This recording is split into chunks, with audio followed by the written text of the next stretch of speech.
Payment of GST.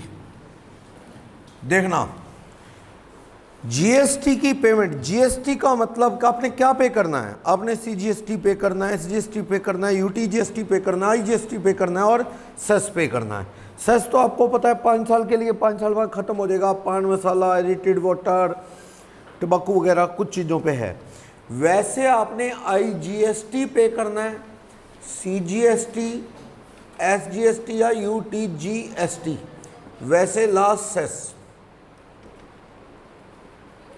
Main ये main head है, main head जो पे करने हैं। इसके आगे मेजर हेड के बाद माइनर हेड और होते हैं। जैसे मान लो मेन हेड हो गया आईजीएसटी, इसके आगे माइनर हेड बना दिए। क्या पे करना है, आईजीएसटी में टैक्स पे करना है, कोई फी पे करनी है, कोई पेनल्टी पे करनी है, कोई इंटरेस्ट पे करना है या कुछ अदर पे करना है। जब आप टैक्स पे करते हैं ना तो अलग अलग मेन हेड और माइनर हेड होते हैं। मेजर हेड क्या हो गया, आईजीएसटी, सीजीएसटी, यूटीजीएसटी या एसजीएसटी। उसके आगे माइनर हेड होते हैं 5-5। जैसे मान लो आपने आईजीएसटी क्लिक किया, आईजीएसटी में वो पूछेगा कि आईजीएसटी मेन टैक्स पे करना है या रिटर्न भरने की लेट लूट होगी, कोई फीस भरनी है आईजीएसटी से रिलेटेड, कोई पेनल्टी आप पे एक्शन हुआ है, कोई इंटरेस्ट है लेट होने का या कुछ अदर। आपको वो टिक करना होता है रिस्पेक्टिव हेड। जितना भी टैक्स है, टैक्स मेन हेड जो है टैक्स, माइनर हेड टैक्स, चाहे आईजीएसटी, चाहे सीजीएसटी, चाहे एसजीएसटी, चाहे यूटीजीएसटी, टैक्स हमेशा कहाँ से पे किया जाएगा, चाहे वो आईजीएसटी, सीजीएसटी, एसजीएसटी हो या यूटीजीएसटी। ये from electronic credit ledger, electronic credit ledger या कहां से, फ्रॉम कैश लेजर। मैंने पहले भी बताया आपको, जब आप जीएसटीआई नंबर लेते हैं ना, जीएसटीआई नंबर लेना मतलब रजिस्ट्रेशन अंडर क्या करवाते हैं आप, रजिस्ट्रेशन अंडर जीएसटी। जब आप जीएसटी का रजिस्ट्रेशन करवाते हैं आपको क्या मिलता है, 15 अल्फा न्यूमेरिक का जीएसटीआईएन। पहले 2 स्टेट के होते हैं, फिर पैन, फिर बाय डिफ़ॉल्ट होता है और नंबर ऑफ कितनी सर्विस है उसके अकॉर्डिंग, ठीक है। तो जैसे ही जीएसटी का रजिस्ट्रेशन करवाएंगे तो पोर्टल पे, जीएसटी पोर्टल कौन सा है, www.gst.gov.in, ये पोर्टल है। इस पे आपको क्या करोगे, लॉगिन करोगे, ठीक है, अपना लॉगिन आईडी पासवर्ड बनाओगे। ये तो हर उस पे है, जैसे आईसीआई की साइट पे भी तो आप यूज़र नेम पासवर्ड बनाते हो अपना लॉगिन करने के लिए, ऐसे इनकम टैक्स में, ऐसे जीएसटी में। तो आपको वहाँ 3 रजिस्टर ऑटोमेटिकली खुले दिखेंगे हर एक के। कौन से 3, वो पता है आपको, electronic credit ledger, liability register और कैश लेजर। 3 रजिस्टर दिखते हैं। जब आप लॉगिन करोगे तो आपको 3 जो है रजिस्टर कह लो या लेजर कह लो, इलेक्ट्रॉनिक लेजर कह लो, लेजर मिलेंगे। कौन से 3, एक तो इलेक्ट्रॉनिक क्रेडिट, हाँ चलो, इलेक्ट्रॉनिक क्रेडिट लेजर, एक इलेक्ट्रॉनिक कैश लेजर और एक आउटपुट लायबिलिटी रजिस्टर। ये बात तो हम बहुत पहले से कर रहे हैं। आउटपुट लायबिलिटी रजिस्टर में कौन सा टैक्स आता है, हाँ जी, लायबिलिटी रजिस्टर का क्या मतलब है, जो टैक्स देना है, आउटपुट टैक्स लायबिलिटी, जो टैक्स देना है। इसमें अमाउंट आता कैसे है लायबिलिटी रजिस्टर में, मेरी बात करो, मैं रजिस्टर्ड हूँ जीएसटी में, मेरे लायबिलिटी रजिस्टर में अमाउंट कब दिखेगा, जब मैं क्या करूँगा, GSTR1 फाइल करूँगा ना। यस, किस चीज़ की, GSTR1 किस चीज़ की है, आउटवर्ड सप्लाई की। आजकल वो IFF भी चल रहा है, जो QRMP वाले हैं ना, क्वार्टरली रिटर्न मंथली पेमेंट, उनको कहा गया कि इंटीग्रेटेड फर्निशिंग फैसिलिटी के थ्रू भी आप अपना चढ़ाते रहो बिल कि मैंने ये बेचा है। नहीं तो आम आदमी क्या है, GSTR 1 तो ऑप्शन है ही अगले महीने की 10 तारीख को, नॉर्मली 11 तक ले लेते हैं वो। GSTR 1 फाइल करने का मतलब क्या है, मेरी कौन सी सेल है, ये आउटवर्ड सप्लाई है। आउटवर्ड सप्लाई, जब मैं आउटवर्ड सप्लाई करूंगा स्टेट के अंदर, सामने वाले से क्या कलेक्ट करूंगा, SGST CGST। यूनियन टेरिटरी के अंदर सप्लाई करूंगा, चंडीगढ़ के अंदर ही हूं मैं, क्या लूंगा, UTGST और CGST। और अगर मैं दूसरी स्टेट में बेचूंगा, चंडीगढ़ से शिमला, तो क्या वसूलूंगा आगे से, IGST। और मैं जितना माल सप्लाई कर रहा हूं उसकी क्या बढ़ूंगा, GSTR 1। जैसी मैंने GSTR 1 भरी भी, मैंने इसको बेचा, इसको बेचा, इसको बेचा, नाम लिखूंगा, GSTN लिखूंगा जिस जिसको बेचा। अगर GSTN तो लिखूंगा ना, अगर बाहर कौन है, खुद दुकानदार लोग। अगर बाहर मेरे से सामान लेने वाला आप में से कोई स्टूडेंट है जो रजिस्टर्ड नहीं, तो फिर मैं GSTN नंबर नहीं लिखूंगा, पर मैं सेल तो चढ़ाऊंगा ना, मैंने दीक्षा को बेचा, इनको बेचा, इनको बेचा। जैसी मैं GSTR 1 बनाऊंगा, चढ़ाऊंगा, मेरे अमाउंट कहाँ रिफ्लेक्ट कर जाएगा, मेरे तो लायबिलिटी रजिस्टर में रिफ्लेक्ट कर जाएगा। जितना मैंने उस महीने में आउटवर्ड सप्लाई की, वो जितना टैक्स मैं खुद ही दिखा रहा हूँ, ये मेरी खुद की फाइलिंग है, ये मेरे कहाँ दिखेगा ये अमाउंट, GSTR 1 भरने के बाद लायबिलिटी रजिस्टर। और जो बाहर हैं दुनिया वाले दुकानदार, उनके कहाँ दिखेगा, उनके क्रेडिट लेजर में। जैसे मैंने राम कुमार एंड सन्स नाम की एक दुकान वाले को सप्लाई की, राम कुमार एंड सन्स से टैक्स लिया, वो भी रजिस्टर्ड डीलर है, उन्होंने अपना GSTI नंबर भी दिया है, तो मैं Ram Kumar and sons GSTI number चढ़ाऊंगा ना उनका, मेरे तो कहाँ दिखेगा, लायबिलिटी रजिस्टर में।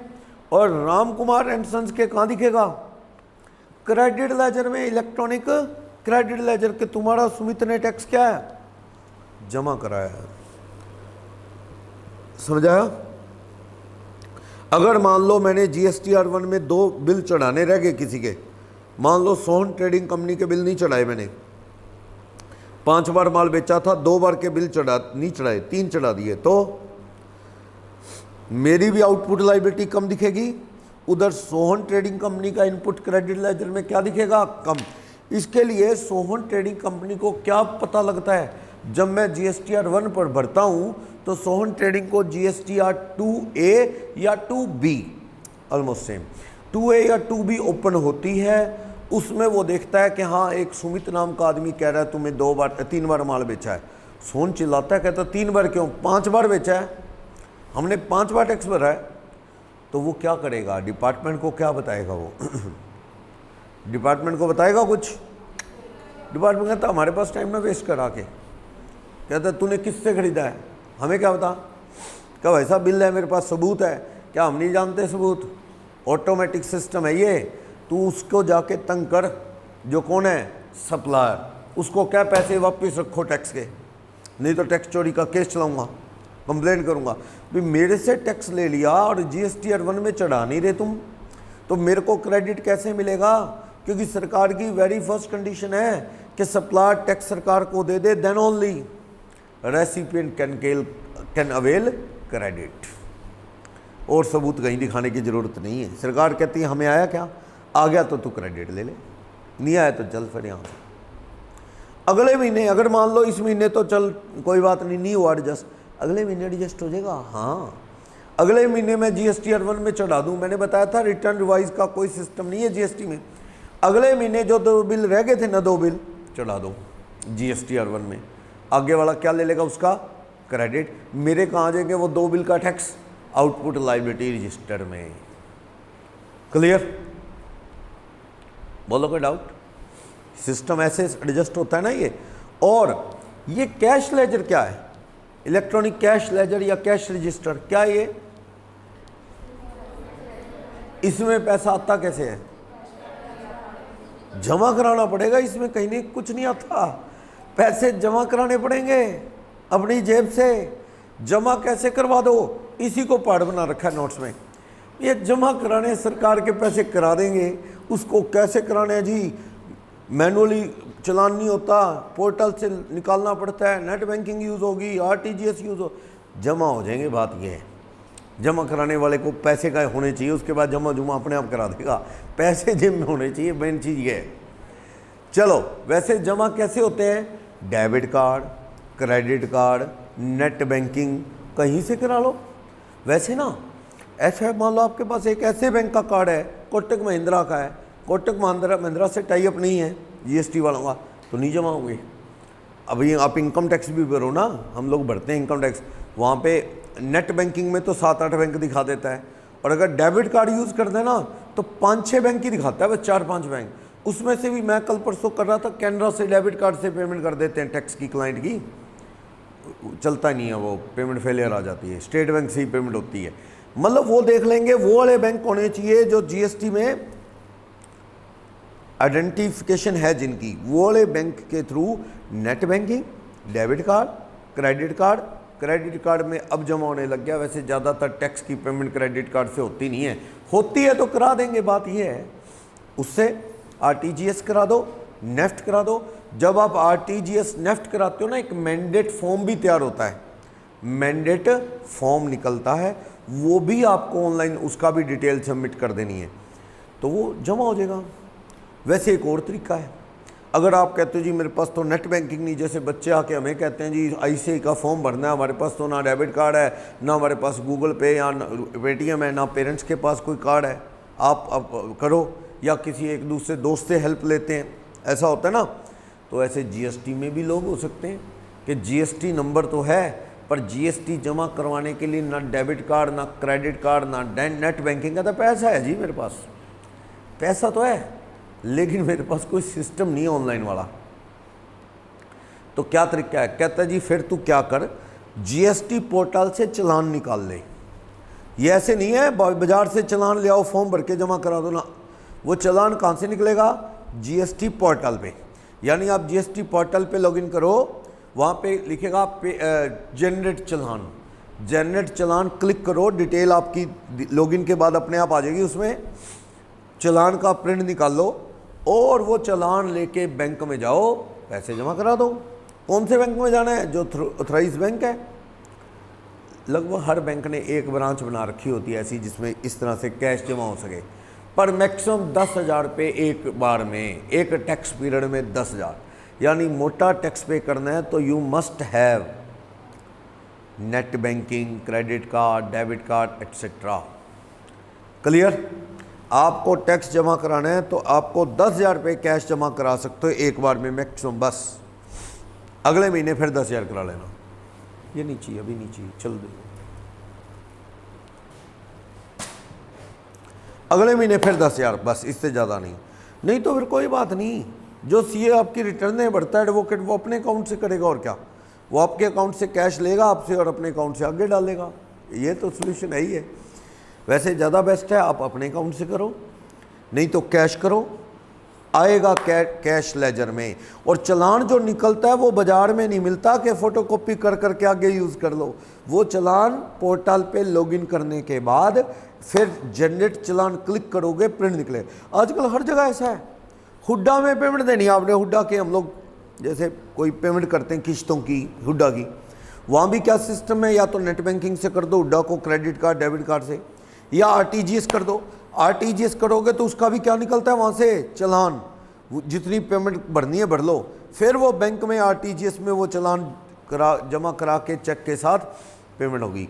या फिर कैश पेमेंट करनी है तो क्लिक करोगे ना तो उसका चालान निकलेगा हुड्डा में। चालान के ऊपर लिखा होएगा आपका नाम, क्योंकि लॉगिन कर ही लिया आपने, लॉगिन होती है ऑटोमेटिकली, जैसे आपका नाम, प्लॉट नंबर, सारा डिटेल, उसको लेके बैंक में जमा करा दो। ऐसी जीएसटी में लॉगिन करने के बाद चालान जनरेट होगा ना, उस चालान पे आपका नेम फर्म का, आपका जीएसटीआईएन ऑलरेडी लिखे होंगे, वो लेके बैंक में पेमेंट कर दो। गलत भरने बुरने वाला सिस्टम नहीं है, वो ले जाओ चालान बैंक में जमा करा दो। पर कैश वाला 10,000 से ज़्यादा, आरटीजीएस नेफ्ट वगैरह जितनी मर्जी, 15 दिन ये चालान क्या होता है वैलिड, उसके बाद इस पे पेमेंट जमा नहीं होगी। उसके बाद क्या है, नया चालान निकालो फिर। बाकी बढ़िया पेपरलेस काम है आजकल, ऑनलाइन जमा हो जाता है सिस्टम, एक चालान सबके लिए। जो सिन नंबर आता है CPIN और एक होता है सिन। ये 14 डिजिट का होता है CPIN। ये है कॉमन पोर्टल आइडेंटिफिकेशन नंबर, लिखा मिलेगा CPIN common portal identification number. और सिन नंबर होता है 17 डिजिट का। इसमें क्या होता है, 3 BSR कोड होते हैं बैंक के, 3 प्लस CPIN, यानी टोटल 17 कैसे होते हैं। सिन यानी चालान आइडेंटिफिकेशन नंबर 17 डिजिट का होता है, 3 जिसमें पहले किसके होते हैं, बैंक के कोड। जैसे मैं state bank of India local की बात करूं, मेन ब्रांच 719 है उसका BSR कोड, तो जो बैंक ब्रांच का BSR कोड है वो 3 डिजिट वो, और 14 कौन से, CPIN की full form common portal identification number.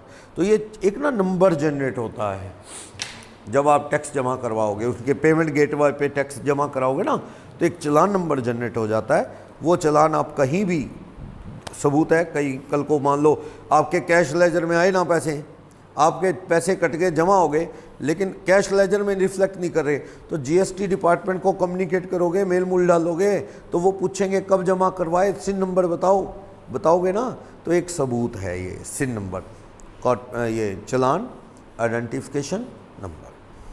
तो कैश लेजर में पैसा कैसे आता है, कैश जमा कराओ, RTGS कराओ या नेट बैंकिंग के थ्रू।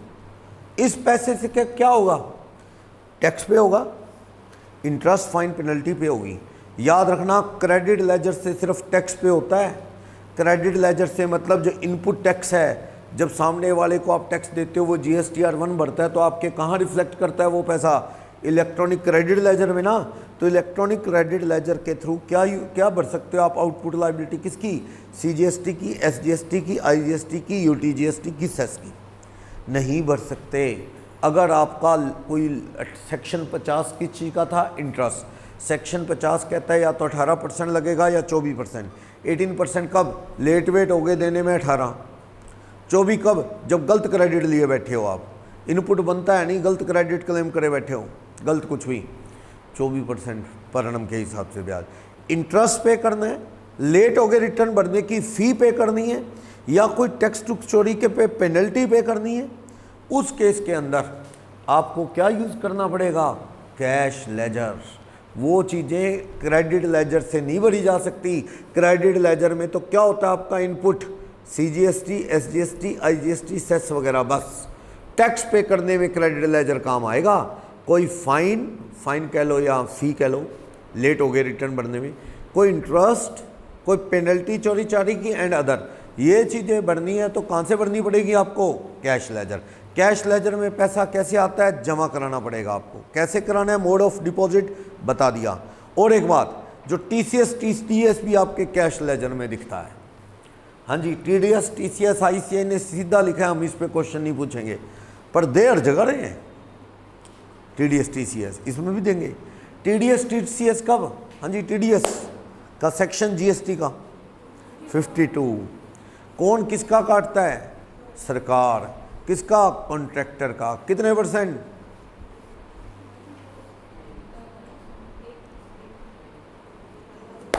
1%, 1% वो, 1% वो, यानी टोटल CGST SGST 2। और TCS कौन काटता है, TCS पेमेंट में से काटता है कौन, ECO। कौन सा ECO, 95 वाला नहीं, और ECO, ओला उबर वाला नहीं, गोइबो वाला नहीं, और ECO जो इको 95 में कवर नहीं है, वो इको अगर डीलर को पेमेंट देता है, उस पर टैक्स देने के लिए कौन लायबल है, डीलर। पर वो पेमेंट किसके थ्रू जाती है, ECO। ECO उस पर क्या कटेगा, TCS। टोटल कितने %, 1, आधा CGST, आधा SGST। मान लो मेरा TCS कटा, या मैं कॉन्ट्रैक्टर हूँ, सरकार ने मेरा TDS काटा, मेरा टैक्स कटा है TDS TCS, ये कहाँ दिखेगा मेरे, कैश लेजर में।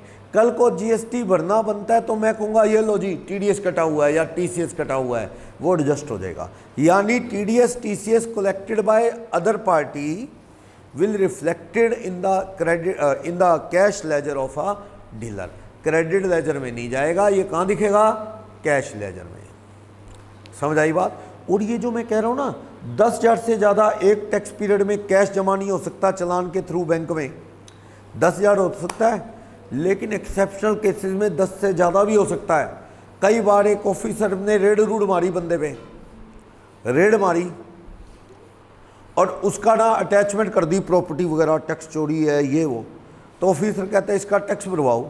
वो कहता है जी मेरे पास फैसिलिटी नहीं है ऑनलाइन। कहता ऑफिसर कहता है इसका कैश ही जमा कराओ। ऐसी सिचुएशन में मोर देन 10,000 भी क्या जमा हो सकता है, कैश। नॉर्मली 10 से ऊपर अलाउड नहीं, लेकिन ऑफिसर के एक्शन पे प्रॉपर्टी अटैच कर दी, टैक्स वसूलना है ज़बरदस्ती उस बंदे से, डिफ़ॉल्टर है, और अगर आप उसको कहोगे जी तू पहले बैंक में जमा करा उसके थ्रू पेमेंट कर, इस प्रोसेस में टाइम लग सकता है, तो वो कहता है चल तू कोई बात नहीं कैश ही आने दे। उस सिचुएशन में मोर देन 10,000 भी कैश जमा हो सकता है। और सुनो, क्रेडिट लेजर में पड़ा पैसा कहाँ काम आता है, सेक्शन नहीं, रूल 86 क्या कहता था, रूल 86 भी क्या कहता था कि अगर आपकी 50 लाख रुपए पर मंथ से ज़्यादा की टर्नओवर है, यानी साल की 6 करोड़ से ज़्यादा है, पर मंथ टर्नओवर कितनी, 50 लाख पर मंथ से ज़्यादा टर्नओवर है, यानी साल की 6 करोड़ से ज़्यादा, तो आपको at least 1% of tax payable is required to be paid through क्या, कैश लेजर। याद है, इसमें दोबारा है इस चैप्टर में क्या करना है। अगर मेरा 1 लाख टैक्स बनता है और 50 लाख महीने से ऊपर टर्नओवर वाला व्यापारी हूँ मैं, दुकान है मेरी, तो उस केस के अंदर मुझे क्या करना है, मेरा आउटपुट टैक्स लाख रुपए बनता है लाइबिलिटी रजिस्टर में, 99,000 तो मैं कहाँ से पे कर सकता हूँ, CGST SGST 99% कहाँ से, क्रेडिट लेजर। मेरे क्रेडिट लेजर में 1,05,000 रुपये पड़े हैं तो भी नहीं यूज़ कर सकता। कितने यूज़ कर पाऊँगा, 99%, 99,000। बाकी का 1,000 रुपये कहाँ से देना है, कैश लेजर से। रूल है, सरकार को कैश इकट्ठा करने की जल्दी है, कहता है यार देते नहीं कुछ भी है हमें, तो थोड़ा सा क्या कैश ले लो। लेकिन ये रूल नहीं लगेगा, कैश 1% देना नहीं पड़ेगा अगर ये प्रूव हो जाए आप प्रोप्राइटर हो या HUF के कर्ता या पार्टनरशिप के पार्टनर या कंपनी के MD और पिछले 2 साल में आपने इनकम टैक्स लाख रुपए से ज़्यादा जमा कराया है, रिलायबल पर्सन है, कोई दिक्कत नहीं है, भागे भूगे वाला कोई इश्यू नहीं। ऐसे आदमी को तू सारा 100% कहाँ से पे कर दे, क्रेडिट लेजर से। जिस आदमी ने पिछले 2 साल में इनकम टैक्स लाख रुपए पर एनम से ज़्यादा भरा हो, 2 साल लगातार, पिछले 2 साल, उस आदमी को सरकार कहती रहने दे, तो कैसे जमा करा दे, सारा क्रेडिट लेजर से। 1% कैश की ज़रूरत नहीं, या उसको भी ज़रूरत नहीं जो SEZ को या एक्सपोर्ट करता है माल और पिछले साल रिफंड ले चुका है लाख रुपए से ज़्यादा, इतना मोटा रिफंड ले चुका हो तो क्यों उससे कैश भरवाते हो, कल को फिर रिफंड लेगा बेचारा, उसको को तू सारा का सारा 100% कहाँ से एडजस्ट कर ले, 100% का 100% कहाँ से एडजस्ट कर ले, क्रेडिट लेजर से। जिसने GST कह रहा हूँ रिफंड लिया हो, GST रिफंड ज़्यादातर उन्हीं केसेस में मिलता है जिसका एडजस्ट होना ही नहीं आगे कभी, बंदा माल ही क्या बेचता है सारा, SEZ को एक्सपोर्ट, मान लो मैं एक्सपोर्टर ही हूँ, लोकल बेचता ही नहीं, या SEZ को ही सप्लाई करता हूँ, मैं खरीद रहा हूँ टैक्स भर रहा हूँ, खरीद रहा हूँ टैक्स भर रहा हूँ, और आगे एक्सपोर्ट कर रहा हूँ या SEZ को बेच रहा हूँ जिन पे GST है नहीं, तो मेरा एडजस्ट कब होगा, इनपुट कहाँ से होगा एडजस्ट, मुझे तो सरकार क्या देगी, रिफंड ही देगी इनपुट का। तो मैं एक ऐसा व्यापारी हूँ जिसने बिल्कुल पिछले साल 1 लाख से ज़्यादा का GST का क्या लिया है, रिफंड, ड्यू टू एक्सपोर्ट और सेल टू SEZ, मेरी आउटपुट लाइबिलिटी बनती नहीं, तो इस साल भी फिर मेरी कौन सी बन जाएगी आउटपुट लाइबिलिटी, क्यों, मेरे अगर मान लो बन भी की थोड़ी बहुत, मैंने लोकल बेचा तो छोड़ो, मैं रिफ़ंड लेने के वाले बंदों में हूँ, मतलब अगले साल भी मेरी एक्सपोर्ट अच्छी होती होगी, तो मुझे कह दिया तू 100% का क्या कर सकता है एडजस्ट, क्रेडिट लेजर से। और या जो सरकारी डिपार्टमेंट्स हैं सरकार के, वो 100% क्रेडिट ले सकते हैं, उनको 99% वाली कंडीशन में ना रोका जाए। सरकार के जो डिपार्टमेंट्स हैं 100% क्रेडिट ले सकते हैं, सही है। कैश लेजर का मीनिंग पता लगा, क्रेडिट लेजर, लायबिलिटी रजिस्टर, और 49.5 तो आपको बहुत पहले से मैंने बताया। 49.5 टैक्स कैसे एडजस्ट होता है? क्या? Adjustment of taxes under GST. मैंने आपको बहुत पहले से बताया है कि सबसे पहले आपको आईजीएसटी खत्म करना होता है। अगर आपका आउटपुट आईजीएसटी है, सीजीएसटी है, एसजीएसटी है, मान लो ये आउटपुट जीएसटी में ये सब पड़ा है, आपको देना है सीजीएसटी कितना देना है? 40,000, ये 30, ये 20 देना है। ठीक है, आपका क्या पड़ा है? इनपुट। इनपुट क्या क्या पड़ा है? आईजीएसटी पड़ा है आपका मान लो 60,000 या 80,000।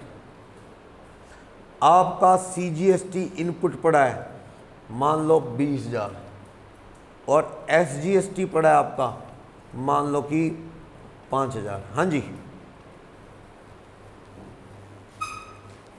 क्या करूं?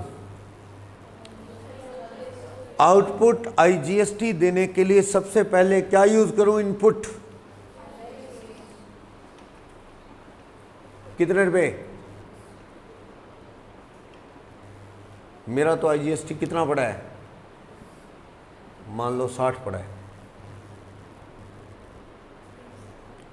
60 पड़ा है। ठीक, अब रहेगा 20 फालतू। ये 20 मेरी चॉइस है किस में यूज करना है किस में नहीं। चाहे मैं सारा 20 इसमें कर लूं, 20 का 20 इसमें कर लूं, इनपुट क्या 20 का 20 इसमें कर दिया। अगर मैंने 20 ही पड़ा है तो कितना रह गया? ये 10। इसमें से क्या एडजस्ट कर दूं अब? इनपुट सीजीएसटी कितना? 10। अब मेरा सीजीएसटी में बैलेंस कितना पड़ा है? 10,000। कितना पड़ा है? 10 पड़ा है, 10 एडजस्ट हुआ है। तो बैलेंस सीजीएसटी कितना पड़ा है? क्रेडिट मेरे अकाउंट में पड़ा है 10। और इधर से क्या एडजस्ट? आईजीएसटी तो खत्म ही हो गया। क्या पड़ा इधर से? इनपुट एसजीएसटी कितना? 5। मुझे टैक्स कितना देना पड़ेगा? एसजीएसटी पेबल कितने रुपए करना पड़ेगा मेरे को? 15 देना पड़ेगा। 10 वो पड़ा रह गया, क्योंकि सीजीएसटी आपको पता है एसजीएसटी में काम नहीं आ सकता। क्रेडिट लेजर में बात करूं तो क्रेडिट लेजर में पड़ा हुआ सीजीएसटी का 10,000 एसजीएसटी में काम नहीं आ सकता। तो मुझे थोड़ी सी और ऑप्शन भी सोच लेने चाहिए। हाँ, मुझे ये चाहिए था कि भाई ऐसा है, ये तो 10 पड़ा ही है, सीजीएसटी में 20,000 बैलेंस है, 20 छोड़ के 10 यहाँ एडजस्ट कर लूँ आईजीएसटी। पता क्यों? आईजीएसटी अगर 10 एडजस्ट कर लूँगा मैं यहाँ पे तो ये 20 बच जाएगा। 20 अपना सीजीएसटी पड़ा ही है, बस बैलेंस क्या हो जाएगा? 0। इधर से ये इनपुट आईजीएसटी 40 और 10 यहाँ एडजस्ट हुआ। इनपुट आईजीएसटी यहाँ कितना एडजस्ट कर लो? 10। अब टैक्स बच गया 10। अब यहाँ एडजस्ट कर लो इनपुट एसजीएसटी कितना? 5। तो एसजीएसटी पेबल कितना आ जाएगा? एसजीएसटी पेबल कितना आ जाएगा? 5। इसमें ज़्यादा बेटर है। ज़्यादा कैश ज़्यादा दे के क्या फ़ायदा सरकारों को? कम देना पड़े उतना अच्छा है। कैश देना अच्छी बात थोड़ी है सरकारों को। क्लियर? तो आप देखो, आपकी प्लानिंग है ये, सरकार नहीं रोकती। रेशो का कोई रूल नहीं है। मतलब ये आपकी चॉइस है आईजीएसटी पहले किस में यूज़ करें, सीजीएसटी में या एसजीएसटी में। जिसमें टैक्स कम भरना पड़े कैश, वो ऑप्शन अच्छा है। जैसे मर्जी यूज़ कर लो, पहले एसजीएसटी में कर लो चाहे सीजीएसटी। बस एक चीज़ याद रखना, सीजीएसटी एसजीएसटी भरना है तो सबसे पहले किसको ख़त्म करना है आपने? आईजीएसटी। क्योंकि आईजीएसटी नुकसान करता है सरकार का, क्योंकि कहीं भी एडजस्ट हो जाता है। इसका खेल मुकाओ आईजीएसटी का, फिर देखेंगे सीजीएसटी का इनपुट और एसजीएसटी का इनपुट क्या है। एक तो ये चीज़ ध्यान रखनी है। दूसरी चीज़, सीजीएसटी एसजीएसटी में से एसजीएसटी का क्रेडिट सीजीएसटी में यूज़ नहीं हो सकता। एसजीएसटी की जगह यूटीजीएसटी समझ लो, एक ही बात है। पढ़ा था ना ये पहले, यहाँ दोबारा है 49.5। और एक चीज़ और पढ़ी थी, सेक्शन 53 वाली। सेक्शन नाम नहीं पढ़ा था पर चीज़ पढ़ ली थी। Section 53 transfer of taxes between central government and state government, ये भी पढ़ा हुआ आपने क्या। जैसे मान लो आईजीएसटी एडजस्ट हुआ, सीजीएसटी में आईजीएसटी एडजस्ट हुआ, कोई बात नहीं, भारत सरकार का है, ठीक है, कोई दिक्कत नहीं।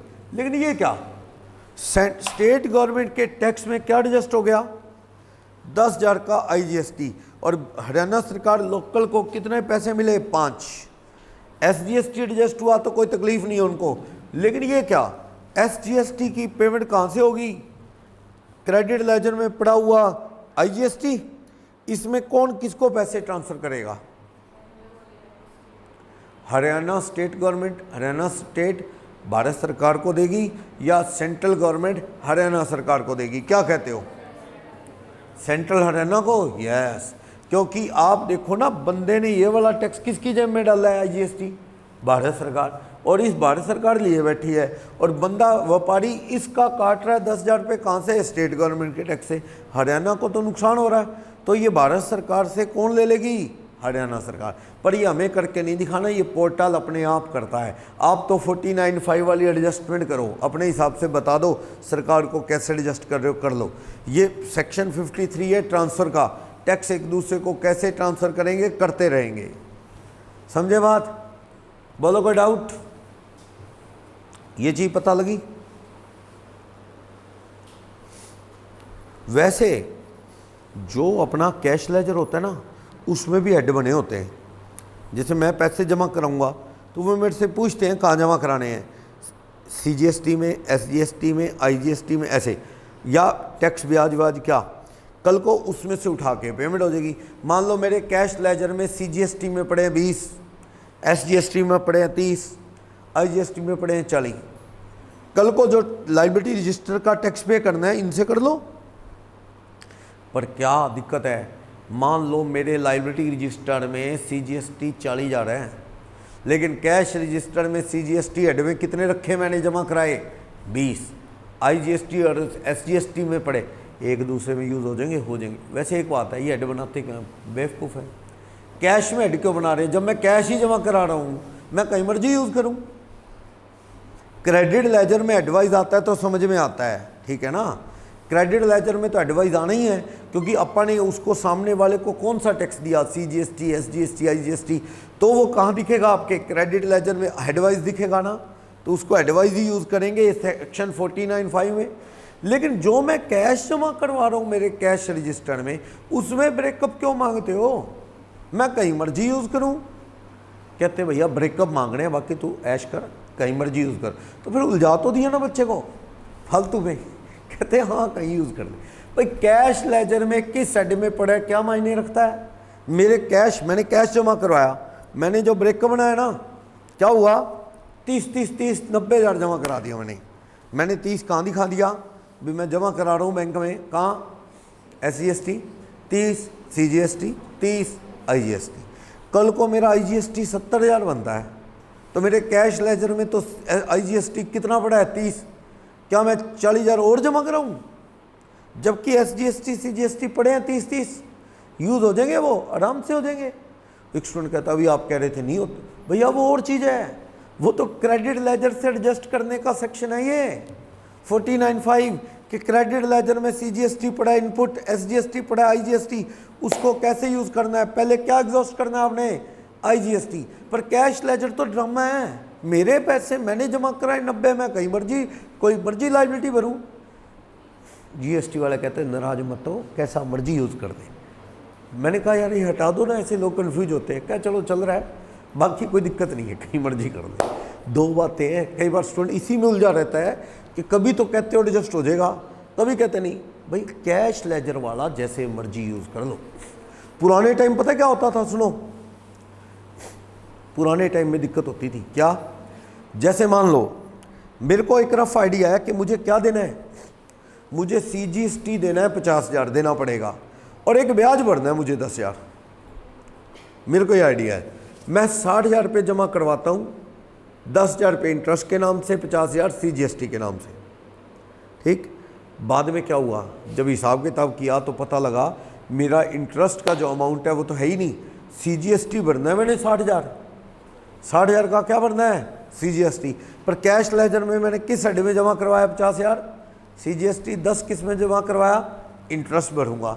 अब 60,000 मुझे आउटपुट लाइबिलिटी रजिस्टर CGST कह रहा है, क्या मैं इंटरेस्ट वाला भी यूज़ कर लूँगा? हाँ कर लूँगा।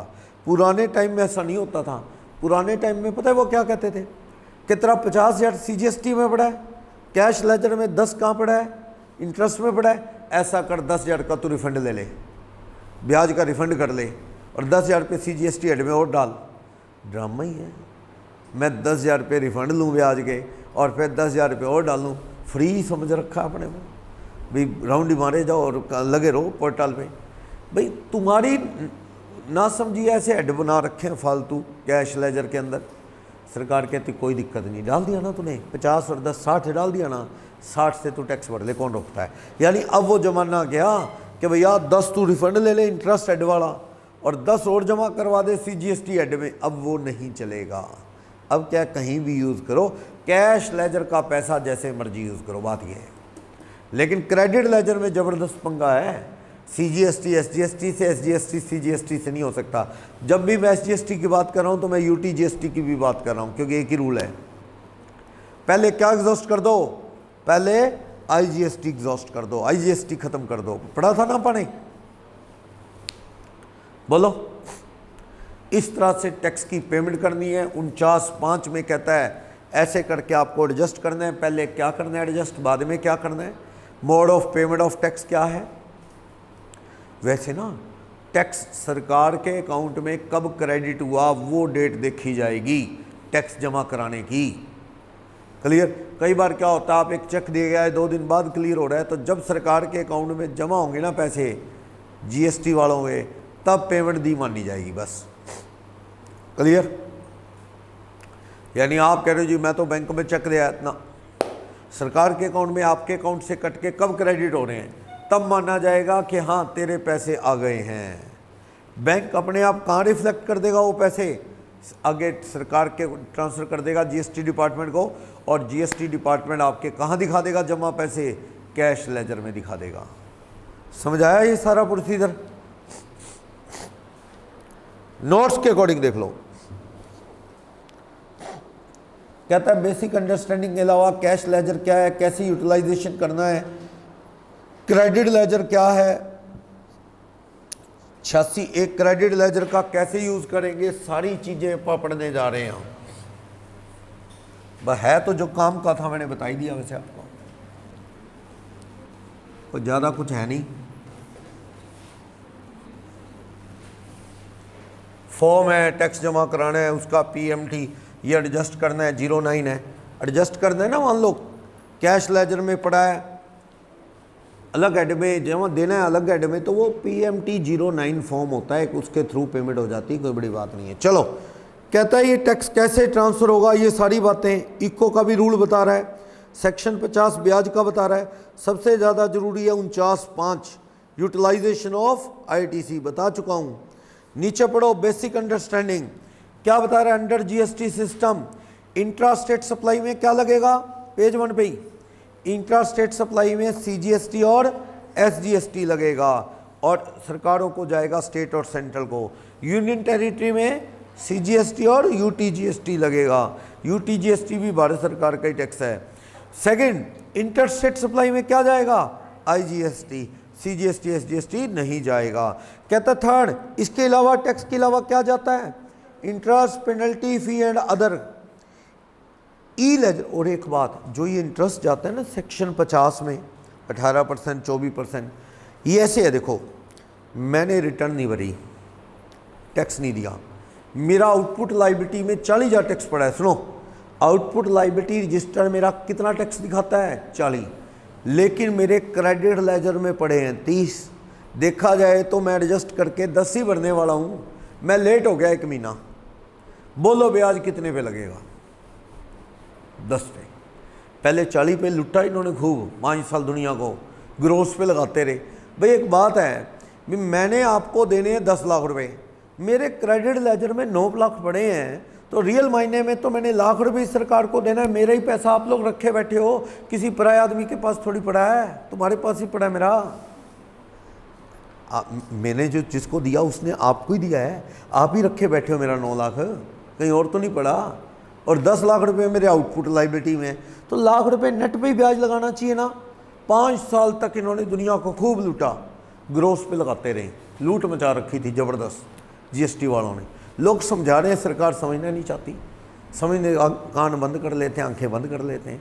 लोग समझदार हैं, समझा रहे हैं, लेकिन सरकार क्यों समझे? सरकार ने क्या लेना अपना फालतू।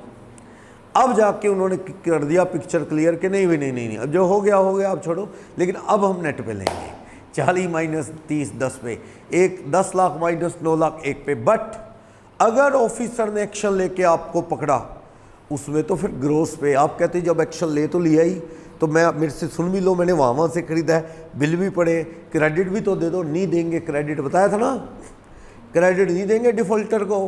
कहता हम आए तेरे पास, तू नहीं आया, हमने रेड मार के तेरे को पकड़ा, इतना तेरा आउटपुट टैक्स बनता है भर। कहते जी इनपुट दोगे, नहीं देते। और टैक्स किस पे, इंटरेस्ट किस पे लगेगा? नेचुरल है, ग्रोस पे इनपुट तो अलाउ ही नहीं करना उन्होंने, तो किस पे लगेगा टैक्स? ग्रोस पे लगेगा। समझ आया? ये पढ़ा था अपने आकाश।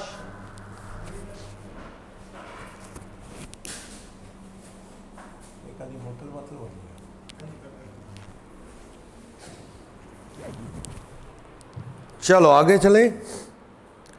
4th पॉइंट कहता है ई लेजर यूनिक फीचर है। ये लेजर खुलते हैं ना, कहते हैं ये बड़ा यूनिक फीचर है। ई लेजर में कौन कौन से खुलते हैं? 3 खुलते हैं, मैंने बताया था, क्रेडिट लेजर, कैश लेजर और लायबिलिटी रजिस्टर। कहता है टैक्स पेयर का, कहता है ईच टैक्स पेयर का इलेक्ट्रॉनिक टैक्स लायबिलिटी रजिस्टर खुलता है, क्रेडिट लेजर खुलता है। नीचे बता रहा है जब जीएसटी नेटवर्क पे लॉगिन करोगे ना रजिस्ट्रेशन करवाने के बाद, तो 2 तो ई लेजर कैश और आईटीसी वाले हैं, 1 लायबिलिटी रजिस्टर है। कहते ऑटोमेटिकली डैशबोर्ड पे आ जाएंगे, लॉगिन करोगे ना डैशबोर्ड पे 3 दिखेंगे, ये अलग अलग फीचर है। ये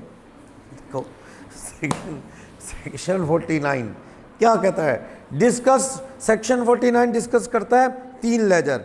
49 ये कहता है यूटिलाइजेशन ऑफ आईटीसी करना है शर्तों के साथ। ऐसा है, वैसे तो देखो कोई रोक नहीं, सामने वाले को मैंने टैक्स दे दिया, सामने वाले ने रिटर्न भर दी अपनी, तो मेरे क्रेडिट लेजर में आ गया, तो मुझे कोई रोक सकता है क्या उसको यूज़ करने से? ना। लेकिन ऑफिसर को लगता है सुमित ने गड़बड़ की है, इसने बहुत सी गड़बड़ की है, बिल बुल नहीं है, इसने झूठे माल नहीं लिया, क्रेडिट लेजर में ऐसे आया इसके। होता है, बड़ी दुनिया ऐसी करती है, माल नहीं खरीद रहे आप और क्या ले रहे हैं? झूठे बिल। उसके बेस पे क्या मिल रहा है आपको? Input credit. वो तो बात है कि सामने वाले का क्या बढ़ेगा? आउटपुट। पर मुझे तो क्या दिखेगा? एक बात और, जैसे ही मेरे खाते में इनपुट दिखा मैं तो क्रेडिट ले गया। सरकार का वो रूल का क्या होगा कि सामने वाले ने हमें दिया तो क्रेडिट मिलेगा? वेरीफाई करने का तरीका ही नहीं है सरकार का। बता रहा हूँ भाई, मान लो मैं कहता हूँ जी साल में मैंने 50 लाख का, ये इस क्वार्टर में मैंने या इस महीने में पिछले में 50 लाख का माल खरीदा, जिस पे मैंने जीएसटी भरा है 50 लाख का 12%, 6%, 3 लाख 6 लाख। सामने वाले ने रिटर्न भर दी, उसमें उसने मेरा नाम दिखा दिया, जीएसटीएन दिखा दिया कि सुमित को माल बेचा है, जीएसटीआर 1 भर दी। मेरे अमाउंट कहाँ रिफ्लेक्ट कर गया? कहाँ रिफ्लेक्ट कर गया? मेरे क्रेडिट लेजर में 3। अब उसने टैक्स थोड़ी भरा है, उसने क्या किया है?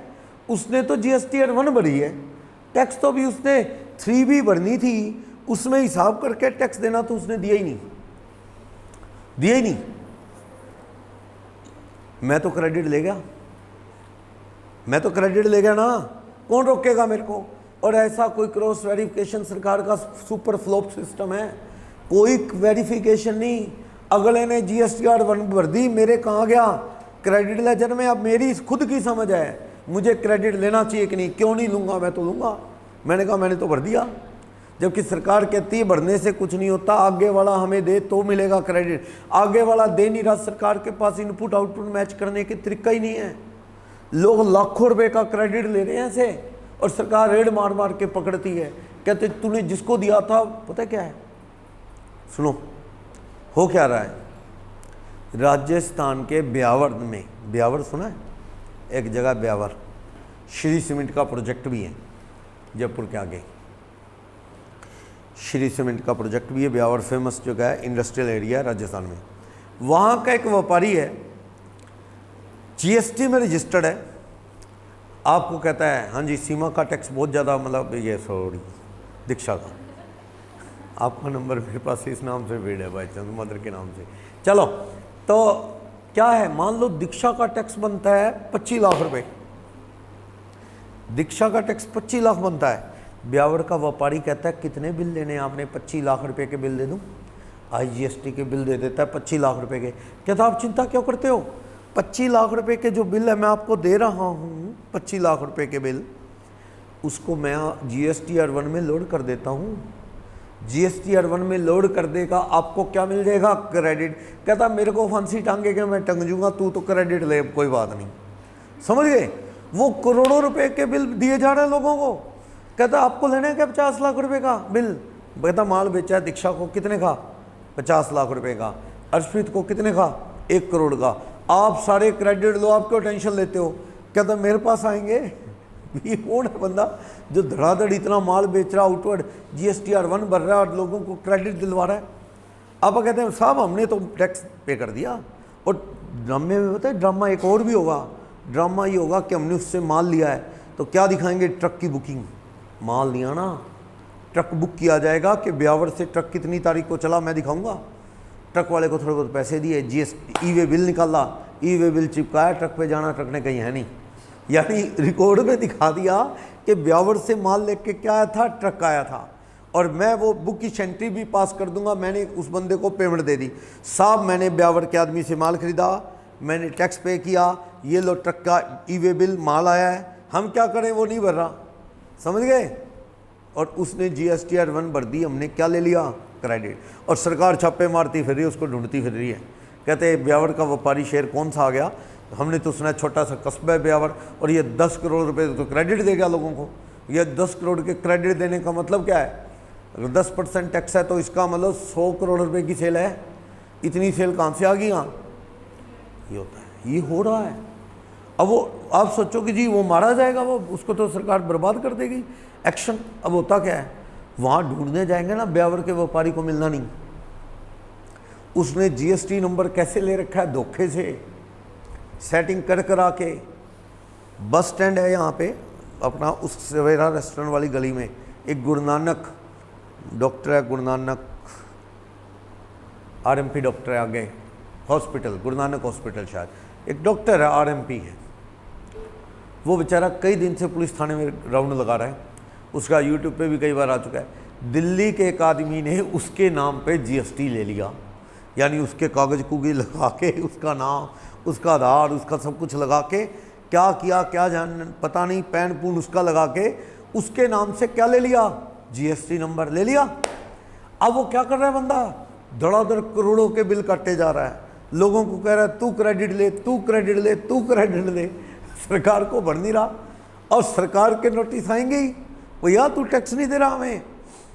और सरकार उससे पूछती फिर रही है, उस डॉक्टर साहब से, भाई तू कहाँ है, तेरे से इतना टैक्स ले रहा है।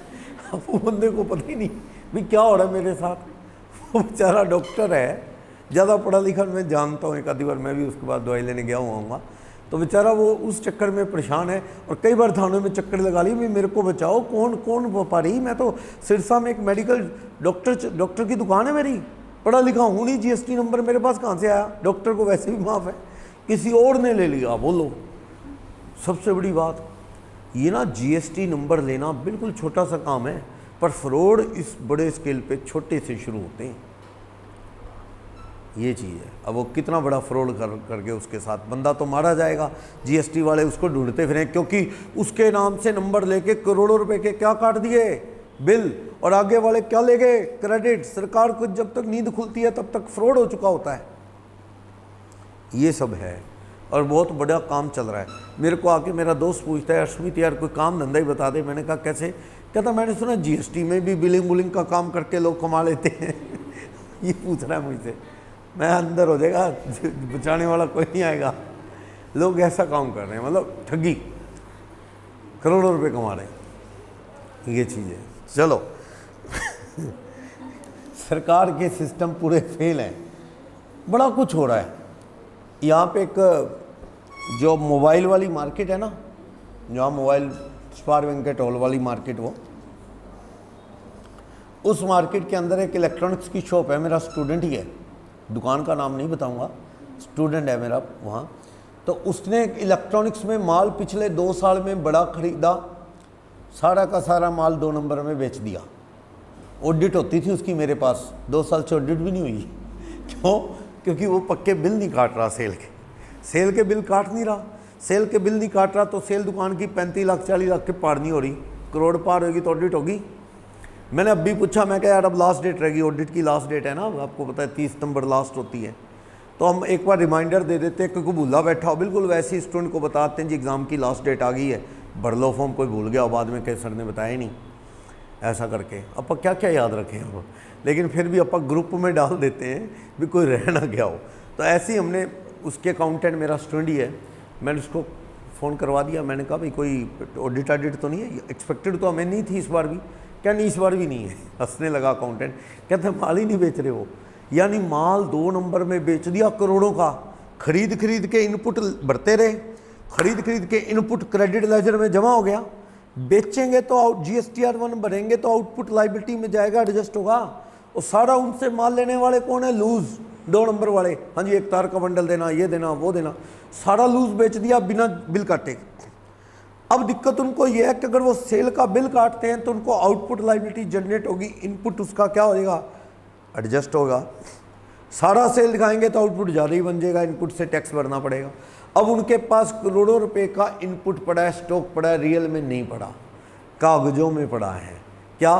करोड़ों का स्टॉक पड़ा है, बेचा नहीं, खरीदा है, जिस पे इनपुट भी पड़ा है, लेकिन अब बेचेंगे तो वो आउटपुट जाएगा और इनपुट एडजस्ट करना पड़ेगा। वो ढूंढ रहे हैं कोई जुगाड़। अब आग लगा के दिखा नहीं सकते। पुराने टाइम में तो ऐसे हालत में ना लोग आग लगाते थे, कहता है बेचू काजी, माल ही जल गया सारा, मैं तो बर्बाद हो गया, इनपुट वापस नहीं करना पड़ेगा जो क्रेडिट लिया है। अब वो जरिया है नहीं। अब तो मैंने उसको कई बार कह लिया, मैं कहा तू कहीं मर्जी भाग ले, तेरे को टैक्स भरना पड़ेगा, क्योंकि कभी तो तुझे सेल दिखाना पड़ेगा, और कभी बाई चांस डिपार्टमेंट आ गया चल के स्टॉक देखने, तेरा करोड़ों का है नहीं तेरे पास, तू वैसे मारा जाएगा। उसको लगता है डिपार्टमेंट नहीं आएगा, चलो तो पड़ा है ऐसे। तो मैंने उसे कई बार कहा, मैंने एक दिन तो तेरे को टैक्स भरना ही है, क्योंकि ये तू सेल तो दिखाएगा ही, कितनी देर ये स्टॉक इकट्ठा रखेगा? वो भी कहेंगे भी तू सेल ही नहीं कर रहा, सेल करेगा तो आउटपुट पड़ेगा, थोड़ा इनपुट काट के, फिर भी सेल तो परचेज से ज़्यादा ही रेटों में होती है, कुछ ना कुछ टैक्स भी भरना पड़ेगा। उसे कुछ और प्लानिंग है, वो पता है अब क्या सोच रहा है, कोई वो आ जाए बिजली का, वो ठेकेदार सरकार का, कोई बिजली के ठेके नहीं देते, खंबे लगाते हैं, तारे लगाते हैं सरकार के, वो ना ज़्यादा माल लगा दिखाते हैं।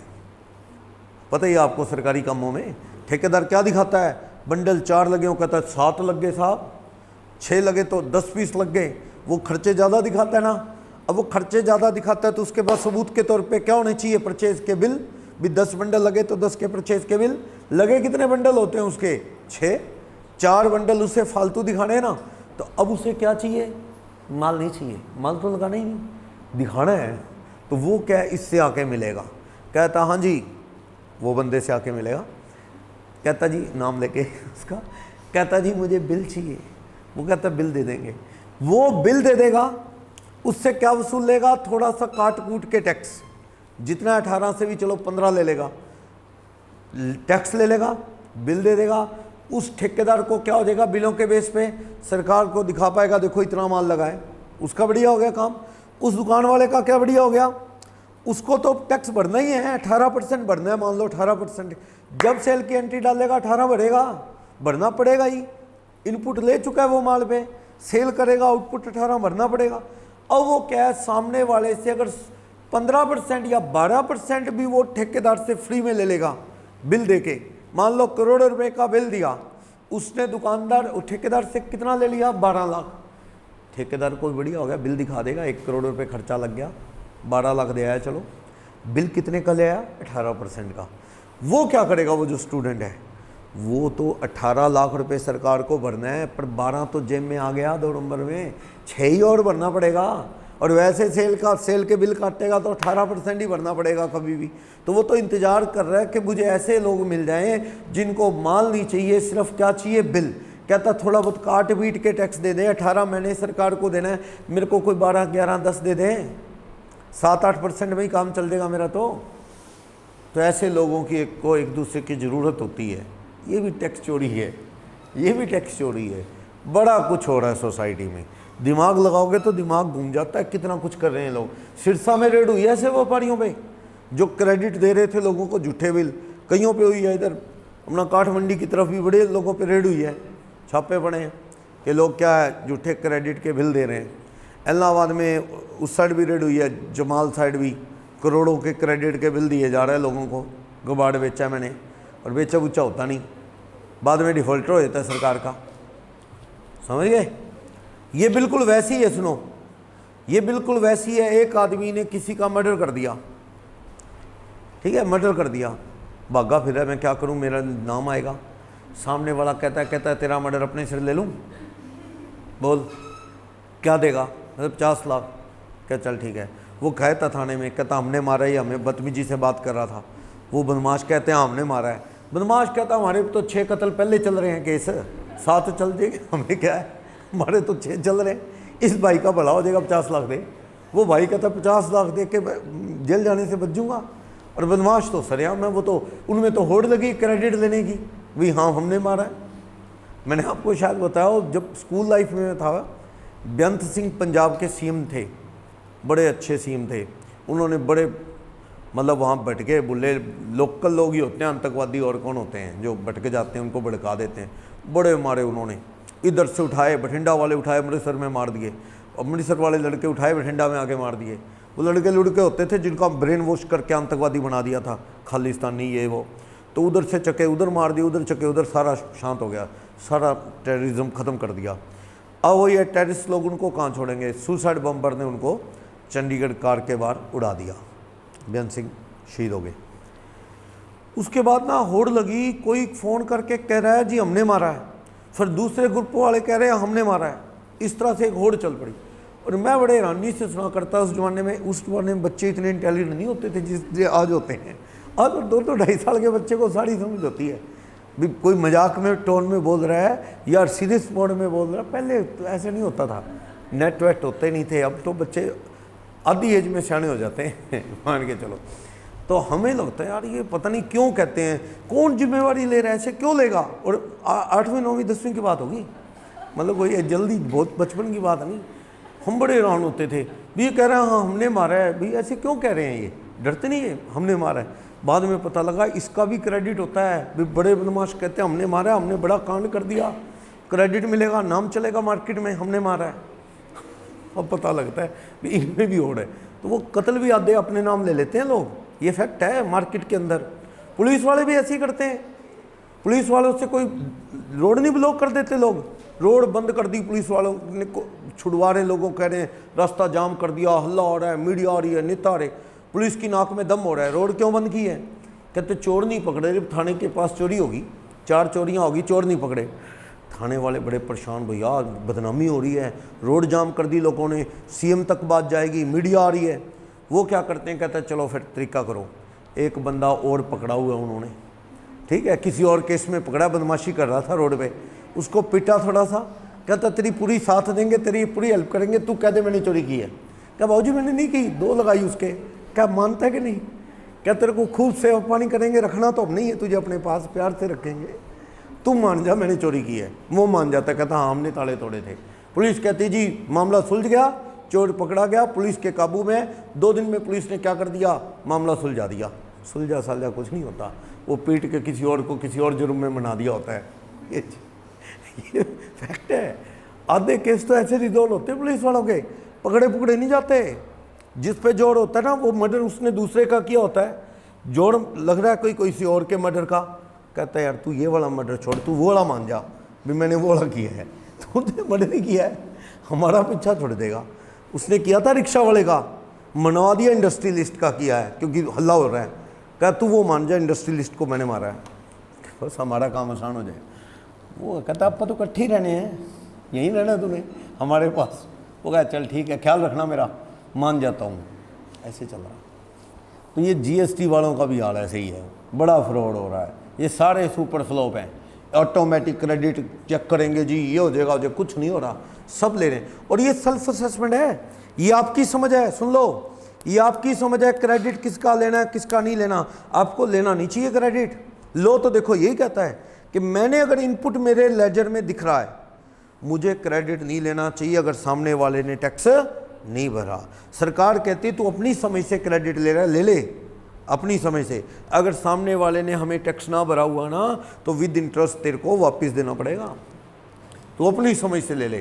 पर हम कहाँ समझते हैं, अगला कहता है मैंने टैक्स दे दिया, बात करम, मेरे क्रेडिट लेजर में आ गया तो बात खत्म, मैं तो लूँगा, आगे वाला नहीं भरा मैं क्या जानूँ। सही है ना, रूल तो ये है जब आगे वाला भरेगा तो क्रेडिट मिलेगा, पर हो कुछ नहीं रहा, आप सेल्फ बेस पे क्रेडिट ले लेते हैं। तो ये कह रहा है लेजर कौन से खुलते हैं ये बता रहा है, ऑर्डर ऑफ यूटिलाइजेशन देख लेंगे, और इंटरेस्ट सेक्शन 50 लेट पेमेंट पे भरवाएगा 18 या 24%। पेज नंबर 280 सेक्शन 51 कहता है टीडीएस, बहुत पहले से लिखवाया मैंने 51, आपको 52 भी लिखवाया ना पहले से ही। 51 TDS 2% by government to contractor, payment to contractor, 2.5 lakh से ऊपर पेमेंट पे कटता है ये, 2.5 लाख से ऊपर पेमेंट पे 2% total GST, 1% CGST, 1% SGST, 2.5 lakh से ऊपर पेमेंट सरकार कॉन्ट्रैक्टर को करती है। 52 इको डीलर को पे करता है, कितना टीसीएस काटता है 1%। और 53 क्या कहता है, सरकारें आपस में कैसे करेंगी, एक दूसरे से कैसे लेंगी, लेती रहेंगी पोर्टल के थ्रू। नेक्स्ट कहता है यही रूल सीजीएसटी वाले आईजीएसटी में। अब आओ एक एक करके, इलेक्ट्रॉनिक कैश लेजर सेक्शन 49(1)(3) सब इसी में। कैश लेजर क्या बताता है, कैश लेजर बताता है जितना भी आपने कैश जमा करवाया वो इस लेजर में दिखता है, और ये लेजर का जो फॉर्म है PMT 05 कॉमन पोर्टल, ये जरूरी नहीं है 05 याद रखना। कैश लेजर में अमाउंट जो होता है वो डिपॉजिट होता है, debited with the payment of tax interest fees. ठीक है, देखो आप क्रेडिट कैश लेजर में पैसा जमा करो, आपकी सेट है, क्या दिखेगा, डेबिट। मैंने टैक्स जमा करवाया कैश, तो क्या हो जाएगा मेरे कैश लेजर में, डेबिट। और जब मैंने आउटपुट लायबिलिटी भरनी है तो यही कैश लेजर मेरा क्या हो जाएगा, क्रेडिट, यानी बैलेंस खत्म हो जाएगा और लायबिलिटी रजिस्टर्ड डेबिट करके पेमेंट दे दूंगा। ठीक, मोड ऑफ पेमेंट कैसे हैं, online net banking credit card debit card, offline RTGS NEFT कर सकते हो, वही आरटीजीएस नेफ्ट के साथ करनी है ना तो एक मैंडेट फॉर्म भी निकलता है पोर्टल से, वो यूज़ करके आप बैंक में जमा करवा दो पैसे, नेफ्ट आरटीजीएस हो जाएगी।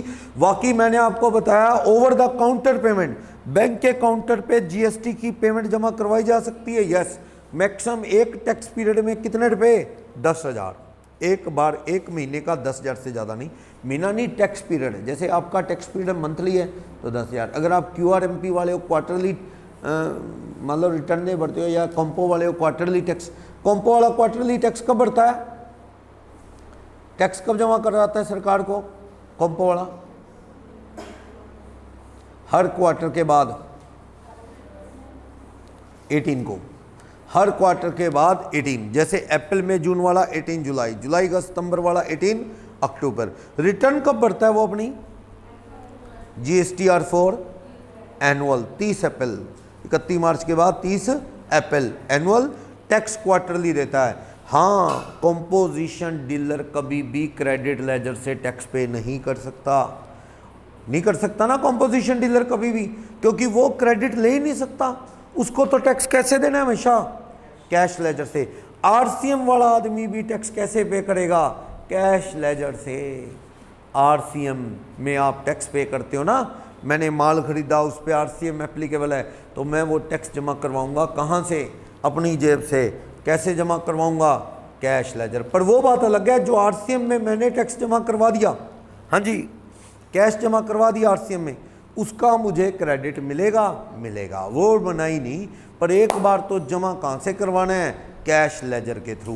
कौन सा टैक्स कैश लेजर के थ्रू जमा होता है, RCM वाला जो टैक्स पे करता है रेसिपिएंट, या कंपोजिशन डीलर टैक्स पे करता है, वो किससे जमा होगा, कैश। TDS TCS जमा करवाना है, कट है किसी का, तो वो भी क्या जमा होगा, कैश में, सामने जमा कराओगे। चलो, तो कहता है however there are some exception for making in excess of 10,000 बताया। वैसे तो 10,000 रुपये जमा होता है काउंटर पे कैश या चेक के थ्रू, जैसे भी चेक क्लियर होना चाहिए। पर अगर ऑथराइज गवर्नमेंट डिपार्टमेंट है 10 से ज़्यादा करवा सकते हैं, कमिश्नर से अप्रूव्ड लोग करवा सकते हैं, ऑफिसर ने किसी पे एक्शन लिया है, प्रॉपर्टी जब्त की है, उसका टैक्स काउंटर पे कैश जमा करवाया जा सकता है।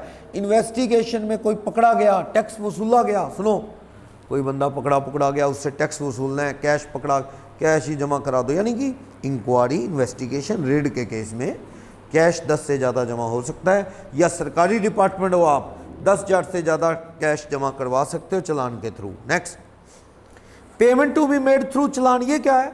चालान मैनुअल नहीं बनता कि बाजार में ले आओ फोटोकॉपी करके दे दो ना। चालान कहाँ से निकलेगा? पोर्टल पे लॉगिन करके, और वो कितने दिन वैलिड होगा? 15। उसके थ्रू, चालान के थ्रू आप बैंक में चले जाओ और कैश जमा करवा दो काउंटर पे, 15 दिन वैलिड होता है। एक अनरजिस्टर्ड पर्सन जिस पे रेड हुई है उसका तो लॉगिन ही नहीं है, बंदा एक अनरजिस्टर्ड है, उसका तो लॉगिन ही नहीं, उसको टेम्परेरी आइडेंटिफिकेशन नंबर जनरेट कर दिया जाएगा, उसके थ्रू टैक्स जमा करवा सकता है। एक बंदा अनरजिस्टर्ड है, वो टैक्स जमा करवाना चाहता है, या तो उस पर एक्शन हुआ है, टैक्स पे करने की ड्यूटी बनी है, तो एक टेम्परेरी उसका ना आइडेंटिफिकेशन नंबर आ जाता है, उसके थ्रू टैक्स जमा करवा सकता है। Next, step of credit to e ledger, e cash ledger, e challan generate होगा, उसके थ्रू आरटीजीएस करवा सकते हो 15 दिन के अंदर, ठीक है, या फिर काउंटर पे कैश दे सकते हो। और जब जमा करवाओगे तो बैंक वाले क्या देंगे आपको? सबूत, सिन नंबर। सिन क्या होता है? चालान आइडेंटिफिकेशन नंबर। ये 2 चीज़ों से बना है, CPIN कॉमन पोर्टल आइडेंटिफिकेशन 14 जो पोर्टल से निकलेगा, 3 बैंक के कोड साथ में लग जाएंगे, 17 हो जाएंगे। BSR कोड 17 का होता है। नीचे, बैंक चार्जेस एनी फीस और commission then it is payable by person making. हाँ, अगर बैंक, वैसे तो है ही नहीं, GST जमा कराना है, कोई चार्जेस नहीं। अगर बैंक के कोई चार्जेस है, कोई चेक कैश करने के चार्जेस या कुछ, वो किसको भरने हैं? सरकार नहीं भरेगी, किसको भरनी है? असेसी को, डीलर को भरने हैं। और सिन नंबर बैंक से आ जाएगा, कॉमन पोर्टल पे आप अपडेट कर देना। मान लो उसमें नहीं रिफ्लेक्ट करता तो आप सिन नंबर बता के मेल वेल डाल के क्रॉस वेरीफाई करवा सकते हो। जमा होगा सरकार के अकाउंट में, आपके हेड पे दिखेगा। नेक्स्ट पे वे कहता है कोई भी आदमी टैक्स, इंटरेस्ट, फी, पेनल्टी, अदर अमाउंट कहाँ से पे करता है? कैश लेजर से, वो क्रेडिट लेजर से पे नहीं कर सकता। और इसके लिए ना PMT 09 लिखा है ना ऊपर, PMT 09 इस काम आता है कि मान लो हेड बदलना है, मैंने कैश लेजर में CGST में डाला हुआ और मुझे भरना है ब्याज, भर सकते हो। PMT 09 में एडिटिंग करके एक दूसरे में यूज हो जाते हैं। Manner of utilization of amount in electronic cash ledger, कैसे मर्जी यूज कर लो, वैसे तो हेड बने होते हैं कैश लेजर में भी। मेजर हेड कौन कौन से? टैक्स के मेजर हेड, मेन हेड, जैसे IGST, CGST, SGST, UTGST और सेस। और माइनर हेड आगे, जैसे मान लो आपने IGST हेड क्लिक किया, फिर आपने क्या पे करना है? टैक्स, या IGST का ब्याज, या IGST की फीस, पेनल्टी, या क्या, ऐसे हेड बनते हैं आगे। माइनर हेड कौन से हैं? हर एक के आगे 5 हेड हैं, टैक्स, इंटरेस्ट, फी, रिटर्न लेट भरने की, पेनल्टी एंड अदर। ये वैसे एक दूसरे में यूज हो जाते हैं, कोई दिक्कत नहीं है। 1 major head can be utilize for discharging liability under other major head. यानी अगर IGST में पैसा पड़ा है तो कल को आप इससे क्या कर सकते हो? आप इससे आप टैक्स IGST भी भर सकते हो, इससे आप कोई फाइन, इंटरेस्ट, फीस है IGST वाली वो भर सकते हो, कोई दिक्कत नहीं है। नेक्स्ट, इलेक्ट्रॉनिक क्रेडिट लेजर पे आ गया 49(2) या 5। क्रेडिट लेजर क्या काम आता है? ये इसका फॉर्मेट 02 है, ये पढ़ने की जरूरत नहीं, ICA ने दिया नहीं। क्रेडिट लेजर है, ITR 1 बढ़ता है सप्लायर तो आपके क्रेडिट लेजर में अमाउंट रिफ्लेक्ट करता है, और इसमें रिफ्लेक्ट करेगा तो क्रेडिट मिलेगा, इसमें रिफ्लेक्ट नहीं करेगा तो नहीं मिलेगा। और बार बार याद दिलाना हूँ, क्रेडिट लेजर में दिख रहे टैक्स की पेमेंट ही इनसे हो सकती है, फाइन, इंटरेस्ट, पेनल्टी वगैरह क्रेडिट लेजर से पे नहीं हो सकती। पढ़ा था ना 5 नंबर में लिखा है ये। 86(4)(a) क्या कहता है? कहता है अगर रजिस्टर्ड पर्सन क्लेम करता है refund of any wrongful paid और एक्सेस पेड, कहता है क्रेडिट लेजर में वो रिक्रेडिट, मतलब कोई टैक्स गलत भरा गया, आप सरकार को याद दिलाते हो कि मेरा टैक्स फालतू भरा गया, कोई बात नहीं, ये अमाउंट कहाँ दिख जाएगा? आपके क्रेडिट लेजर में, फ्यूचर में एडजस्ट कर लेना, कोई दिक्कत नहीं है। Condition for use of amount available in credit ledger 86 ये बता रहा है क्रेडिट लेजर में यूज करने की कंडीशन क्या है। कहता है कोई रोक नहीं है, क्रेडिट लेजर में जो अमाउंट रिफ्लेक्ट कर रहा है उसको जैसे मर्जी यूज करो रूल के हिसाब से, कि वो 49(5) का रूल है ना, आईजीएसटी में यूज होगा, या आईजीएसटी इनपुट कहाँ काम आ सकता है, आउटपुट सीजीएसटी, आउटपुट एसजीएसटी नहीं काम आता, इनपुट सीजीएसटी आउटपुट एसजीएसटी में काम नहीं आता, इनपुट एसजीएसटी आउटपुट सीजीएसटी में काम नहीं आता, बताया था ना। आपस में एक दूसरे में काम नहीं आते क्रेडिट लेजर में पड़े हुए पैसे, कौन से, सीजीएसटी एसजीएसटी में, एसजीएसटी सीजीएसटी, बाकी कोई रोक नहीं। पर सरकार कहे सुनो आपके क्रेडिट लेजर में पड़े हैं और आप एडजस्ट करने चाह रहे हो, सरकार का ऑफिसर कहता है, कमिश्नर लेवल का आदमी कहता नहीं कर सकते।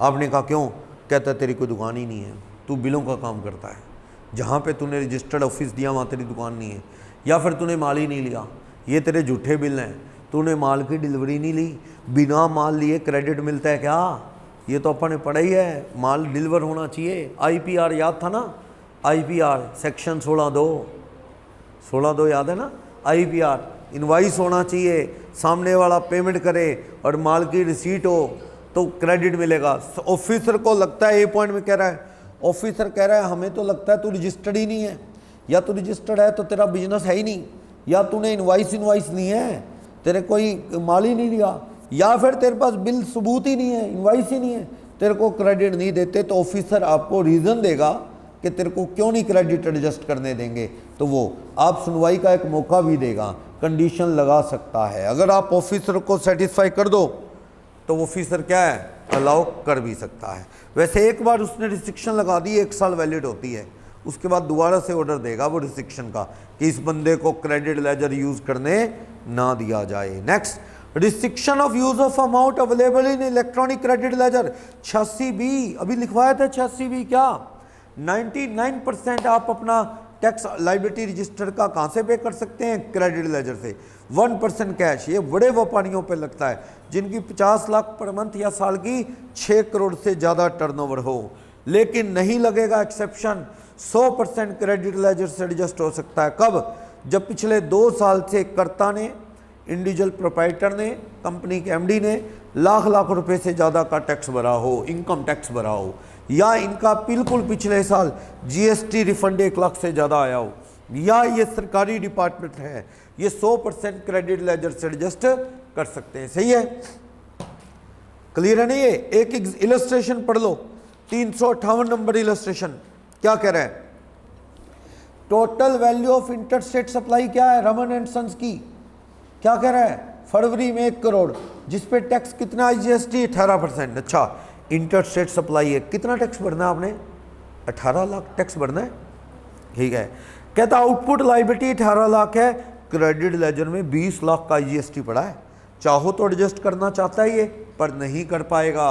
अगर इसकी टर्नओवर, रमन एंड सन्स की टर्नओवर मान लो 50 लाख मंथ से ज़्यादा है, तो ये मैक्सिमम 18 लाख रुपए में से 99%, 1% कम 18 लाख का 18,000 कैश जमा करना पड़ेगा। ये 18 लाख का 99% कितना हो जाएगा, 18 लाख का 99% 17,82,000 क्रेडिट लेजर से भर सकता है। 20 लाख पड़ा है क्रेडिट, पर 17,82 भर सकता है, बाकी क्रेडिट पड़ा रहेगा। 18,000 क्या देना पड़ेगा, कैश।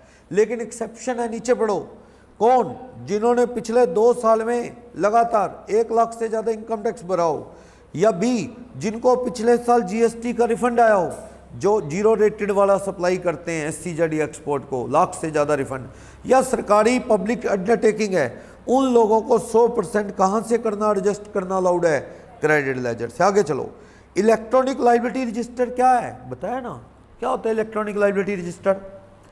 जब आप माल सप्लाई करते हो, जीएसटीआर 1 भरते हो, तो उस जीएसटीआर 1 भरते ही कहाँ रिफ्लेक्ट करता है आपका ये लायबिलिटी, लायबिलिटी रजिस्टर में रिफ्लेक्ट करती है। और लायबिलिटी रजिस्टर में सिर्फ टैक्स ही रिफ्लेक्ट नहीं करता, लेट होने का इंटरेस्ट, रिटर्न भरने की लेट फीस भी दिखती है।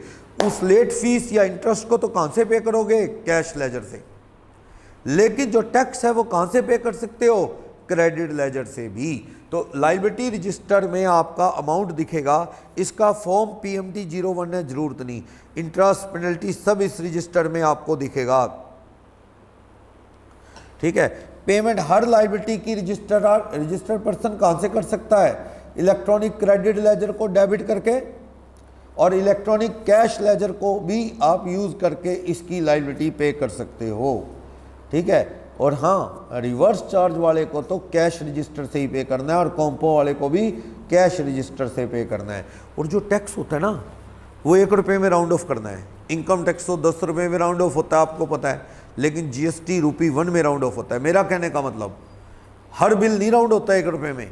जैसे मान लो 1 महीने बाद टैक्स भरना है आपने, लाइबिलिटी पे करनी है, वो बनती है 70,812 रुपये 40 पैसे, छोड़ो 40 पैसे, 70,812 रुपये ही मान लो, 50 पैसे से ज़्यादा तो नेक्स्ट में राउंड ऑफ कर दो। तो 1 रुपये में राउंड करके टैक्स पे करना है। यानी आपके क्रेडिट लेजर को डेबिट कर लो, वो कम हो जाएगा और पैसा कहाँ जमा हो जाएगा? आपके ये लाइबिलिटी रजिस्टर में। Transfer of tax interest penalty fees बता रहा है, कहता है एक registered person tax interest penalty fees को कैश लेजर में एक दूसरे हेड में शिफ्ट कर सकता है? कर सकता है, बताया ना मैंने भैया, ये क्यों बना रखे हैं हेड? कैश लेजर में अगला जो मर्जी करें, कर सकता है।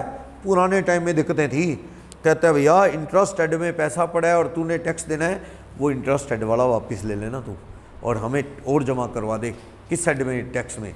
अब वो एक दूसरे में यूज़ हो जाते हैं, कोई दिक्कत नहीं है। और अगर एक बंदे का फालतू टैक्स है, उस बंदे का इनपुट इतना ज़्यादा आउटपुट बनेगा ही नहीं, वो सारा माल एक्सपोर्ट कर रहा है, SEZ को बेच रहा है, ये आदमी का कभी आउटपुट बनेगा? क्योंकि ये 0 लगेगा जब एक्सपोर्ट करेगा SEZ। इनपुट रिफंड ही आना है तो रिफंड आएगा। कैश लेजर भी रिफंड मांग लो। मान लो पहले मैं लोकल बेचा करता था माल, पहले लोकल बेचा करता था, तो इसलिए मैंने कैश लेजर में भी पैसे रख लिए, लेकिन अब मेरा हिसाब किताब इतना बढ़िया सेट बैठ गया, मैंने कहा लोकल छोड़ो, माल ही ऊपर तो बढ़िया सेट आ गया, काम एक्सपोर्ट करो, SEZ को बेचो। तो मैंने तो बंद ही कर दिया लोकल बेचना। मैंने कहा बढ़िया बल्क में माल बिकता है, टेंशन फ्री। तो मेरा तो आउटपुट तो कभी मुझे देना ही नहीं, क्योंकि मैंने कलेक्ट ही नहीं करना। तो मेरे कैश लेजर में पड़े पैसे का क्या होगा? वो भी वापस मांग लो। क्रेडिट लेजर में पड़े पैसे का भी रिफंड आ जाएगा, टेंशन ना लो, क्योंकि अब आपका आउटपुट तो बनेगा ही नहीं, तो रिफंड आ जाएगा, कोई चिंता की बात नहीं है। चलो आपस में minor head major head adjust करके कर लेंगे, हाँ कर लेंगे, कोई दिक्कत नहीं है। मैनर बता रहा है ये ना, ये चीज़ जरूरी है पेज पे बॉटम पे, सबमिट करो PMT 09। यानी जब भी आपको एक दूसरे हेड में यूज़ करना है ना कैश लेजर का, तो एक फॉर्म सबमिट करना होता है PMT 09, उसके थ्रू यूज़ कर सकते हो। नेक्स्ट पे सेक्शन 53 क्या कहता है? ट्रांसफर ऑफ सर्टेन अमाउंट, बताया ना, ये लिख लो। सरकारें आपस में एडजस्ट करती हैं, ट्रांसफ़र करती हैं सरकारें। सेंट्रल गवर्नमेंट किसको? स्टेट को। स्टेट किसको? सेंटर को। बताया ना, जब आप आउटपुट SGST देना है, उसमें से क्या एडजस्ट कर लेते हैं? Input IGST। तो सरकार कह रही है हमें दो, सेंटर को। कभी कभी आपने आउटपुट IGST देना है और इनपुट SGST एडजस्ट कर लेते हो, तो भारत सरकार कहती है हमें बेनिफिट दो। 49.5 इंपॉर्टेंट है, 49.5 49.5 पेज नंबर 283 पे 49.5 बता चुका हूं। क्या है 49.5? कि पहले आपको क्या एग्जॉस्ट करना है? IGST। बाकी बचा हुआ IGST CGST में करना है यूज़ कि SGST में, चॉइस आपकी है, कोई रूल नहीं है। बस एक चीज़ याद रखना, SGST इनपुट CGST में काम नहीं आ सकता, इनपुट CGST SGST में काम नहीं आ सकता, ये आपको याद रखना है, और किसी भी तरह की कोई दिक्कत नहीं। नीचे बता रहा है यही बता रहा है कि कैसे क्रेडिट एडजस्ट होंगे, ठीक है। बाकी काउंसिल की रिकमेंडेशन भी ये याद रखनी चाहिए, वो कैसे एडजस्ट करने को कहता है, वही बता रहा हूँ, वही कह रहे हैं जो मैंने आपको बताया। समरी बना रहा है, रूल 88 है, यहाँ से ऐसे नहीं समझ आएगा, आपका क्वेश्चन करते हैं समझ आ जाएगा। 359 क्वेश्चन पे चलना, 359 पे। अब ये क्वेश्चंस हैं प्रैक्टिस के लिए, कुछ खास नहीं है। 359 पे लास्ट में बस इको का बताया हुआ इसने, और कुछ भी नहीं। 3 इलस्ट्रेशन 359 करना। आप कैसे करोगे?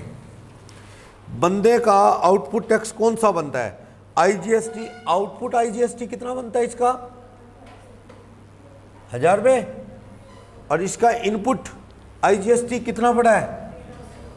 इनपुट आईजीएसटी पड़ा है 1300 और इनपुट क्या पड़ा है सीजीएसटी कितना पड़ा है 200 और इनपुट एसजीएसटी पड़ा है कितना 200। टोटल करोगे 1700। टोटल तो क्या करना है चलो, तो और क्या देना आपने आउटपुट सीजीएसटी, और क्या देना आउटपुट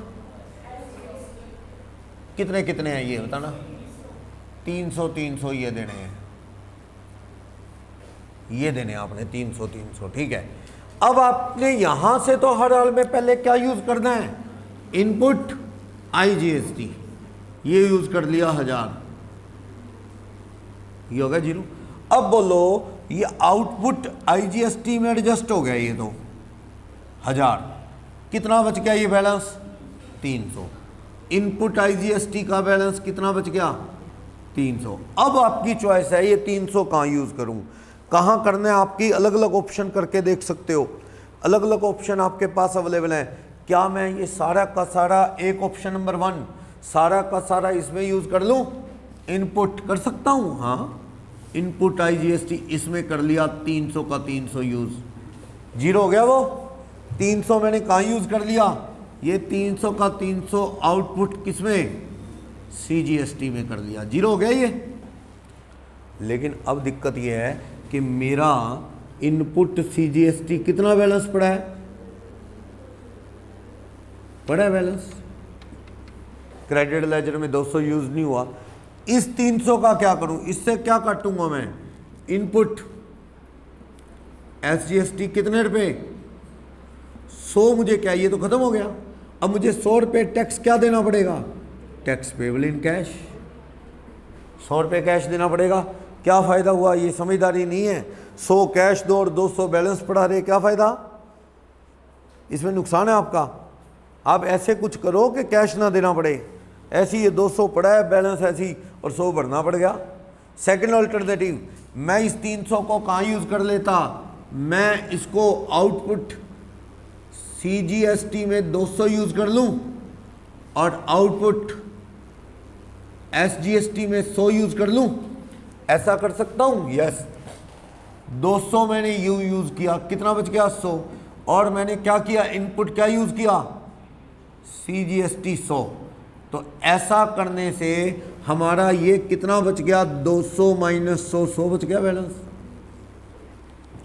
समझाया कैसे, आईजीएसटी मैंने 200 यूज़ कर लिया, 100 बचा, 100 मैंने कहाँ से भर दिया, सीजीएसटी का बैलेंस पड़ा ही था वो, तो 200 में से 100 बच गया सीजीएसटी। और मैंने इधर क्या करना है, क्या यूज़ कर लूँ, 100 मैं कहाँ यूज़ कर लूँ, इनपुट आईजीएसटी यूज़ कर लूँ, और क्या यूज़ कर लूँ, इनपुट एसजीएसटी यूज़ कर लूँ। बैलेंस बचा एसजीएसटी का कोई ना, कैश देना पड़ा ना, 100 बैलेंस। क्या मैं ऐसे कर सकता हूं, इसमें 100 यूज कर लूं, इसमें 200, इसमें 100 यूज कर लूं और 200 का 200 क्या यूज कर लूं, ये तो क्या हो गया 200 200 0 हो गया। यहां मैं यूज कर लूं क्या 200, क्या बचेगा 100, 100 मेरा एसजीएसटी बैलेंस, इनपुट एसजीएसटी कितना बच गया 200 में 100 यूज हुआ, 100 बच गया। एक स्टूडेंट कहता है जी एक और तरीका 150 कर सकता हूं, कर लो 150 उसमें 150 उसमें हो जाएगा, 50-50 दोनों बैलेंस आ जाएंगे, इनपुट बच जाएंगे, क्योंकि 150 यूज करूंगा 150 रह जाएगा, 200 टैक्स है तो 150 यूज होके 50 ये बच जाएगा, 50 ये बच जाएगा, कर लो ऐसे कर लो, चॉइस आपकी है। आईजीएसटी खत्म करना है पहले हर हाल में, कैसे यूज करना है ये आपकी चॉइस। समझ आया, यहाँ से थ्योरी पढ़ते नहीं समझ आता, आप माइंड में रखो बस आईजीएसटी खत्म करना है तो आपको जी मैं कर लूँगा। आपको फ़ोन करके कोई कहता भाई यार ये ना ब्रॉडबैंड इंस्टॉल नहीं हो रहा या ये नहीं चल रहा, बताना कैसे होगा, कहता ऐसे नहीं बता, लेकिन मैं अगर कंप्यूटर पे बैठ गया तो कर लूँगा। भाई थोड़ा आइडिया हो जाता है ना, मैसेज आता रहता है उस हिसाब से आगे आगे आगे मैसेज। अब वो मैसेज तो आधे पढ़ते भी नहीं, क्या है क्या ये बताइए, क्लिक करना है, ये नो करना है, यस करना है, बस कर लूँगा, वैसे है। समझ आया, 360 में यही समझा रहा है, क्वेश्चन में ही पढ़ लो आप। क्या ओपनिंग बैलेंस कितना कितना पड़ा था? Third table, third column, third table में सीजीएसटी का 30, एसजीएसटी का 30, आईजीएसटी का 70, और इस साल और माल खरीदा 3 लाख का और 50,000 का। तो आप देखो रेट ऑफ जीएसटी 99 है, आईजीएसटी कितना है? 18%। बताना इसमें इनपुट 360 में मुझे बता दो इनपुट कितना कितना हो गया?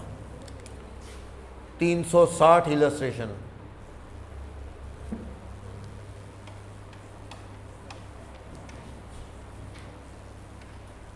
बस क्वेश्चन से प्रैक्टिस हो जाएगी, क्वेश्चन ही है और 2-2 मिनट के हैं। क्या पढ़ो? ओपनिंग क्या क्या पढ़ा है बताना? ओपनिंग बैलेंस क्या क्या पढ़ा है? सीजीएसटी में तो कितना? आईजीएसटी में 70 पड़ा है, सीजीएसटी में कितना पड़ा है? 30, इसमें भी कितना पड़ा है? 30। और इनपुट ऑन परचेज, हाँ जी, परचेज कितनी कितनी की है बताओ? Tax 9% plus 9%, total 18%। बताओ middle table, intra state purchase 3 lakh की है, 3 लाख की है तो 3 लाख पे 9% 27 जा रही है, 27 जा रही है, हो गया। और 50,000 की इंटर स्टेट परचेज है, 50,000 का 18%, कितना? 9। यानी ये टोटल 79, ये टोटल 57 और ये टोटल कितना है? 57। अब आप आउटपुट बोलो। फर्स्ट टेबल, आपने इंट्रा स्टेट सेल कितनी की? आप मुझे बताओ आउटपुट सीजीएसटी कितना है, आउटपुट एसजीएसटी कितना है, आउटपुट आईजीएसटी कितना है, ये बताओ मेरे को कितना है। आपको कह रहे हैं 360 में इंट्रा स्टेट सेल 8 लाख की 8 लाख की 8 लाख का 9% तो कितना हो जाएगा? ये 72,000। ये भी कितना हो जाएगा? 8 लाख का 9%, ये भी 72,000। और इंटर स्टेट सेल की 3 लाख, 3 लाख का 18% कितना हो जाएगा? ये 54,000। अब पहले ना इसका खेल तमाम करो। इनपुट आईजीएसटी कितना? 54 यूज कर लिया। अब बैलेंस आईजीएसटी कितना पड़ा है? 79 माइनस 54, 25,000 पड़ा है। आपकी चॉइस 25 में 25 का 25 यहाँ यूज़ कर लूँ, 25 यहाँ यूज़ कर लूँ, 15 इधर, 10 इधर, 12.5 सोचो जैसे मर्जी कर लो। अगर मैं 25 यहाँ कर लेता हूँ क्या होएगा? 25 यहाँ कर लेता हूँ, 72 माइनस 25 करना,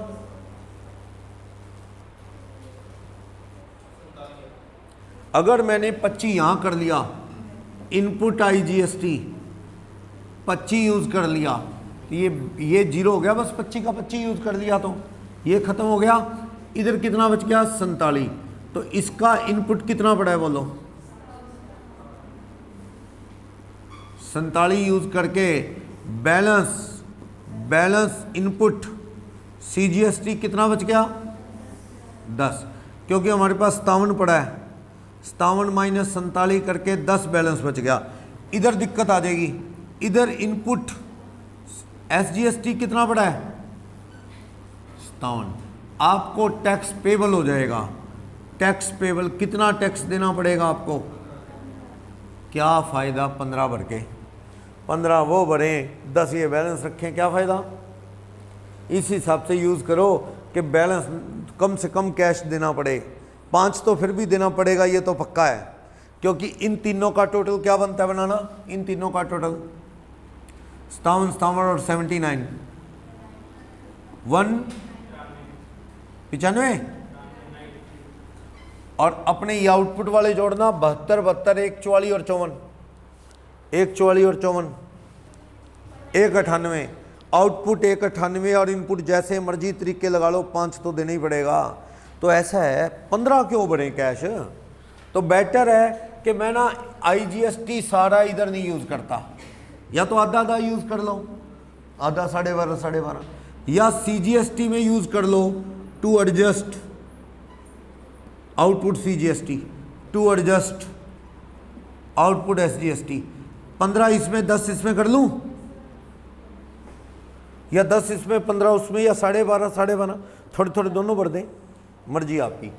इधर कितना एडजस्ट कर लिया आप? 15। ये कितना रह गया? 57 का 57 अपन ने भर दिया। ये क्या हो गया 57 माइनस 57, ये कितना हो गया 0। इधर आप देखो अब इनपुट आईजीएसटी कितना पड़ा है, अब इसमें एडजस्ट हो जाएगा। इनपुट आईजीएसटी कितना एडजस्ट हो जाएगा 10, कितना बच गया 62, ये हो गया ना 10, लेस इनपुट एसजीएसटी कितना 57। कहने का मतलब टैक्स पेबल टू गवर्नमेंट 5 तो भरना ही आपने कैश, कहीं मर्जी भाग लो। समझ आया? बेस्ट तरीका वही है जिसमें कैश कम जमा कराना पड़े, वो आपकी चॉइस है कैसे करना है। समझ आया ये क्वेश्चन? बोलो बहुत सिंपल। नेक्स्ट पे ऐसा ही एक और है 361 नंबर, सेम क्वेश्चन है। 14 लाख की सेल है, 1680 की सेल है, 14 लाख की परचेज है। 14 लाख पे 10% सीजीएसटी 10% एसजीएसटी, तो कितना हो जाएगा 140 क्या टैक्स भरा सीजीएसटी एसजीएसटी। लेकिन आपने जो माल बेचा वो इंटर स्टेट बेच दिया, 1680 का 20% करना, आईजीएसटी कितना वसूला 3। अब आपने 336 क्या भरना है आईजीएसटी, इनपुट आईजीएसटी कितना भरना है इंटर स्टेट सेल पे 336। लेकिन क्या 336 में आईजीएसटी तो कोई पड़ा नहीं, क्या ये 140 इंट्रा स्टेट वाले सीजीएसटी और एसजीएसटी एडजस्ट हो जाएंगे? हो जाएंगे, कर लो 280 एडजस्ट, बाकी आईजीएसटी कितना भर देना 56। इसमें कौन किससे लेगा टैक्स? अगर सेक्शन 53 पूछो तो सेंट्रल गवर्नमेंट स्टेट से लेगी कितना 140, क्योंकि सीजीएसटी तो सेंटर का ही है। स्टेट गवर्नमेंट को जो 140 टैक्स बना वो उसने क्या उड़ा दिया आईजीएसटी, तो सेंट्रल गवर्नमेंट 140 किससे मांगेगी स्टेट गवर्नमेंट से। क्लियर होगी बात? अगला भी ऐसा है, value of receipt of goods within state, state के अंदर क्या खरीदा 7 लाख का माल। Value of supply of goods service within state, ये सेल है 420 की आपकी सेल है स्टेट के अंदर, 7 लाख की क्या थी आपकी purchase. Supply of goods and service inter state, अच्छा 420 की सेल है क्या स्टेट के अंदर, 420 की सेल है स्टेट के बाहर। और आईजीएसटी की रेट 20% है, सीजीएसटी एसजीएसटी 10। ऐसा है 420 पे 42 हज़ार क्या लोगे आउटपुट, 42 हज़ार का आउटपुट सीजीएसटी आउटपुट एसजीएसटी है 42 हज़ार, और आउटपुट आईजीएसटी कितना है 420 का 20% 84। 3 टैक्स हैं यहाँ पे आपके। क्वेश्चन नंबर कौन सा है ये 362 में आपने 4,20,000 की सेल की, 10% टैक्स 42,000। 4,20,000 की सेल की 10% टैक्स कितना 42,000। लेकिन 420 की सेल की 20% टैक्स आईजीएसटी कितना 84। ये भरना है। आपने भरा क्या हुआ है पहले बताओ? 7 लाख पे इंट्रास्टेट है क्या विद इन स्टेट, आपने 7 लाख पे 10% 71 क्या भरा हुआ है 71 क्या भरा हुआ है सीजीएसटी और एसजीएसटी 70 भरा हुआ है। ऐसा करो 70 भरा हुआ है, क्या पे करें पहले अपने अपने टैक्स पे करो पहले, बचेंगे तो आईजीएसटी में काम आएंगे, बिल्कुल आएंगे, कोई रोक नहीं है। पहले अपने अपने टैक्स यूज करो। आपने इनपुट सीजीएसटी पे कर रखा है 7 लाख का 10% 70, फिर आपने पे कर रखा है इनपुट एसजीएसटी 7 लाख का 10% 70, ये भर दो दोनों। क्या इनपुट सीजीएसटी कितना 42,000, कितना बच गया बोलो, इनपुट एसजीएसटी यूज कर लो, कितना नहीं अभी इधर करो पहले सीजीएसटी, ये एसजीएसटी था कितना 42। अब बोलो ये दोनों कितने कितने बच गए, 42 काटने के बाद ये दोनों बच गए हैं कितने कितने, अपने अपने काट लिए 28,000 ये पड़ा है 28। क्या ये आईजीएसटी में काम आ जाएंगे, रोक ही नहीं है कोई। इनपुट क्या क्या सीजीएसटी, इनपुट क्या एसजीएसटी, काम आ जाएंगे, बिल्कुल आ जाएंगे। 28 56 काम आ जाएंगे। कितना टैक्स पेबल है सरकार को बोलो, टैक्स पेबल थ्रू क्या कैश लेजर, कैश लेजर के थ्रू देना पड़ेगा कितना 28,000। इसमें कौन किससे लेगा, सेंट्रल गवर्नमेंट से 28,000 पे स्टेट गवर्नमेंट वसूलेगी, सेंट्रल गवर्नमेंट वसूलेगी। सेंट्रल गवर्नमेंट कहेगी हमारा टैक्स तुम्हारे लोकल 28,000 SGST की वजह से कम आया, तो भारत सरकार सेंट्रल गवर्नमेंट स्टेट से कितने रुपए मांगेगी? 28,000। समझ आ गई ये बात? 362 नंबर। 363 भी ऐसा है, आराम से हो जाएगा, कोई दिक्कत नहीं है। 364 पे चलना, अच्छा क्वेश्चन है, एक आधा ये भी क्वेश्चन में तो काफ़ी इंटरेस्ट बनता है, थ्योरी अच्छी नहीं है ज़्यादा, और ये प्रैक्टिस हो जाती है अच्छे से। आओ 364 365 की बात करते हैं। 364 क्या कहता है? जे ने परचेज किया 340 का माल, 10% टैक्स। तो आप बताओ कहाँ से खरीदा ये? CGST SST बता रहा है। इनपुट CGST कितना भरा होगा? 34,000। इनपुट SGST कितना भरा होगा? 34। परचेज कितने की है? 340, जिस पे 10% टैक्स भरा होगा। सही है, टैक्स तो एडजस्ट हो जाएगा, पार्ट ऑफ कॉस्ट बनना नहीं। आगे चलो, डी से खरीदा 26,000 पे प्रॉफिट जोड़ के किसी ग्राहक को माल बेचना चाहता है। कितना प्रॉफिट चाहता है? हाँ जी, प्रॉफिट रिक्वायर्ड कितना है? 26, यानी सेल वैल्यू कितनी होगी उसकी? 340 और 26 366। समझ गए? इनपुट वाला पार्ट ऑफ कॉस्ट थोड़ी बनेगा, वो तो एडजस्ट हो जाएगा। 366 पे कौन कौन से टैक्स लेगा वो?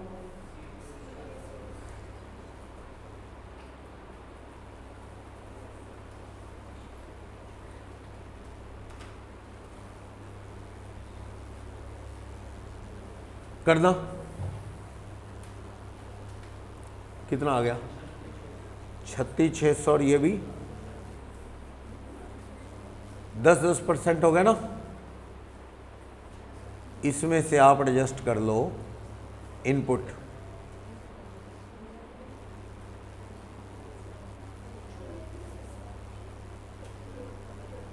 करना 34,000 34। कितना टैक्स दे देना आप?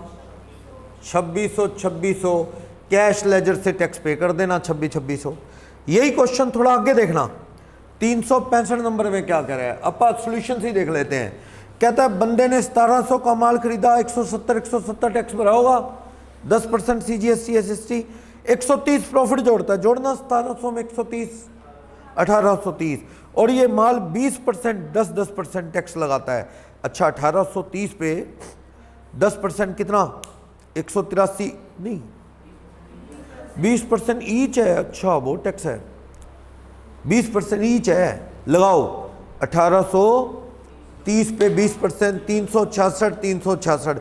नीचे वाली टेबल देखो, 366 में 170 कम हो गया, कौन सी बड़ी बात है? 366 देखना। जे महाराष्ट्र का रॉ मटेरियल खरीदता है 1, डी से महाराष्ट्र से। अच्छा, ये अच्छा है, डी से महाराष्ट्र से माल खरीदता है। कितने रुपए का खरीदता महाराष्ट्र से? 18,000। और ये क्लियर कह रहा है इसमें 10% ईच क्या जुड़ा हुआ है? टैक्स। तो आप बोलो ना, परचेज एक्सक्लूडिंग टैक्स कितनी आ गई? 18,000 है अगर, तो 100/100 + 20, 120 कर लो ना, 15,000। परचेज बिना टैक्स के 15 है। इस पे उसने क्या भरा? इनपुट CGST, और क्या भरा? Input SGST। 1500 सही है। 15,000 का 10% 1500, 15,000 का 10% 1500, 18,000 रुपये हो गए ना। ठीक है, आगे क्या कहता है? रॉ मटेरियल 3,10,000 का खरीदा प्लस CGST। अच्छा, ये रॉ मटेरियल जो है ना, इस पे परचेज कितने रुपए की? 310। इस पे भी भरा आपने इनपुट CGST, इनपुट कितना? 31,000। 31,000। अब देखो उसके खर्चे 675 के हैं, 20% प्रॉफिट जोड़ के माल बेचता है। हाँ जी, आप इसकी परचेज कॉस्ट बताओ कितनी? परचेज कॉस्ट 15,000 एक और कितनी? 310। खर्चे और हो गए इसके कितने? 675। सेल वैल्यू कितनी आ गई इसकी? 10 लाख। 10 लाख। इस पे वो क्या वसूलेगा आगे से? Output CGST। अच्छा प्रॉफिट और है क्या अभी? अच्छा ये कॉस्ट है, अभी प्रॉफिट और है। प्रॉफिट और जोड़ो, कितना प्रॉफिट? On cost 20%। 2 लाख जोड़ेगा तो सेल वैल्यू कितनी आ जाएगी? Sale value 12 lakh. इस पे आउटपुट CGST, आउटपुट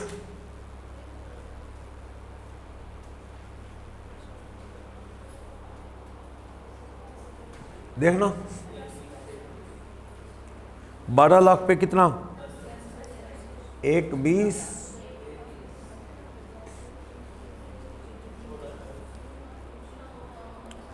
अब आप इनपुट काट लो इनमें से। हाँ जी काटना, कितने कितने इनपुट हैं काटो। ये वाला 1500, ये वाला 31,500, कितना है? 32,500। ऐसे ही ये भी 32,500, 1500 और ये। तो बाकी पेबल कितना आ गया? कैश लेजर से टैक्स पेबल कितना कितना आ गया? 87,500। और समझ आ गया ये? कर लोगे? अगले वाले में बताना, वैल्यू ऑफ रिसीट 10 लाख की है, सप्लाई 6 लाख की है। वैसे वो कह रहा आधा माल बेचा अपने, अभी 50% गुड सर्विस बेची है, 10% टैक्स इनपुट आउटपुट पे बनाना। हाँ जी परचेज कितने की? 10 लाख। कितना टैक्स भरा? 10% ईच, 1 लाख 1 लाख। सेल कितनी? 6 लाख। कितना टैक्स वसूला? 60। पर याद रखना, वो याद दिला रहा है अपन ने आधी सर्विस दी है, आधी अभी इनपुट जो ली थी दी नहीं है। हाँ जी क्या होगा? क्या आउटपुट 60 हज़ार, इनपुट लाख में एडजस्ट होकर 0 हो जाएगा आउटपुट, या 50 हज़ार ही एडजस्ट होगा? अभी पूरा हो जाएगा एडजस्ट? पूरा हो जाएगा। यानी ऐसा कुछ नहीं जो माल खरीदा वो जब बिकेगा तब एडजस्ट होगा, ऐसे थोड़ी है। आपने महंगा बेचा, कमाई नहीं करनी। 50 का पड़ा, आपने 60 में बेचा, जिस पे कितना टैक्स बनता है? यानी कि 6 लाख में बेचा 5 लाख वाला, 6 लाख पे 60 टैक्स बनता है। आप 60 एडजस्ट करो, कौन रोकता है? ये कंफ्यूज कर रहा है अभी। कहीं स्टूडेंट सोचे आधा बेचा आधा एडजस्ट करो, भी क्रेडिट 50, बाकी फिर ऐसा नहीं है। 60 एडजस्ट करो। बैलेंस कितना पड़ा है अभी आपका? 40 हज़ार बैलेंस पड़ा है, वो फ्यूचर में देखी जाएगी। समझ आया? सेम ऐसे ही अगला है 368। अगले पे भी आओ। 369 में एग्जाम्प्ट में आ गया है, पढ़ना अच्छा केस है, एग्जाम्प्ट में आ गया है, एग्जाम्प्ट सप्लाई। अच्छा 368 भी देखना, एक्सपोर्ट आ गया, सोल्यूशन भी देख लो। 368 इनवाइस है 240, जिसमें 10% टैक्स जुड़ा है। बताना 240 में 100/120 कर लो, 2 लाख, 20 हज़ार का टैक्स है इनपुट। ठीक है, अब हमें कहता है गुड्स बेचा 160 का स्टेट के अंदर, 16 टैक्स आ गया, आउटपुट कलेक्ट हो गया 16। कोई बात नहीं, 20 भरा हुआ है हमने। आगे कह रहा है कुछ माल हमने क्या कर दिया? एक्सपोर्ट पे तो टैक्स है ही नहीं।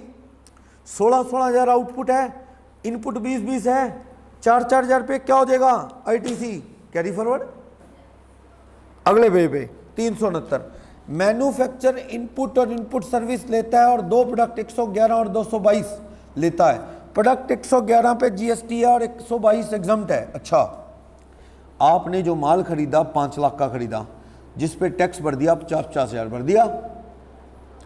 माल बेचा 4 लाख का, 10% टैक्स है, 40 हज़ार। जो 222 बेचा ना वो एग्जम्प्ट है, 4 लाख का उस पर टैक्स वसूलोगे नहीं। तो जो बेचा टैक्स वाला 111 नंबर, उस पर टैक्स कितना है? 40। पर एक बात है, आउटपुट तो 40 हो गया, इनपुट कितना है? 50 है ना। नीचे नोट है, कहता है क्वेश्चन में सोल्व करके दे रखा है कि जो आपने माल खरीदा उससे आधे माल से तो क्या बनाते हो? 111 नंबर। आधे से क्या बनाते हो? 222, यानी एग्जम्प्ट वाला।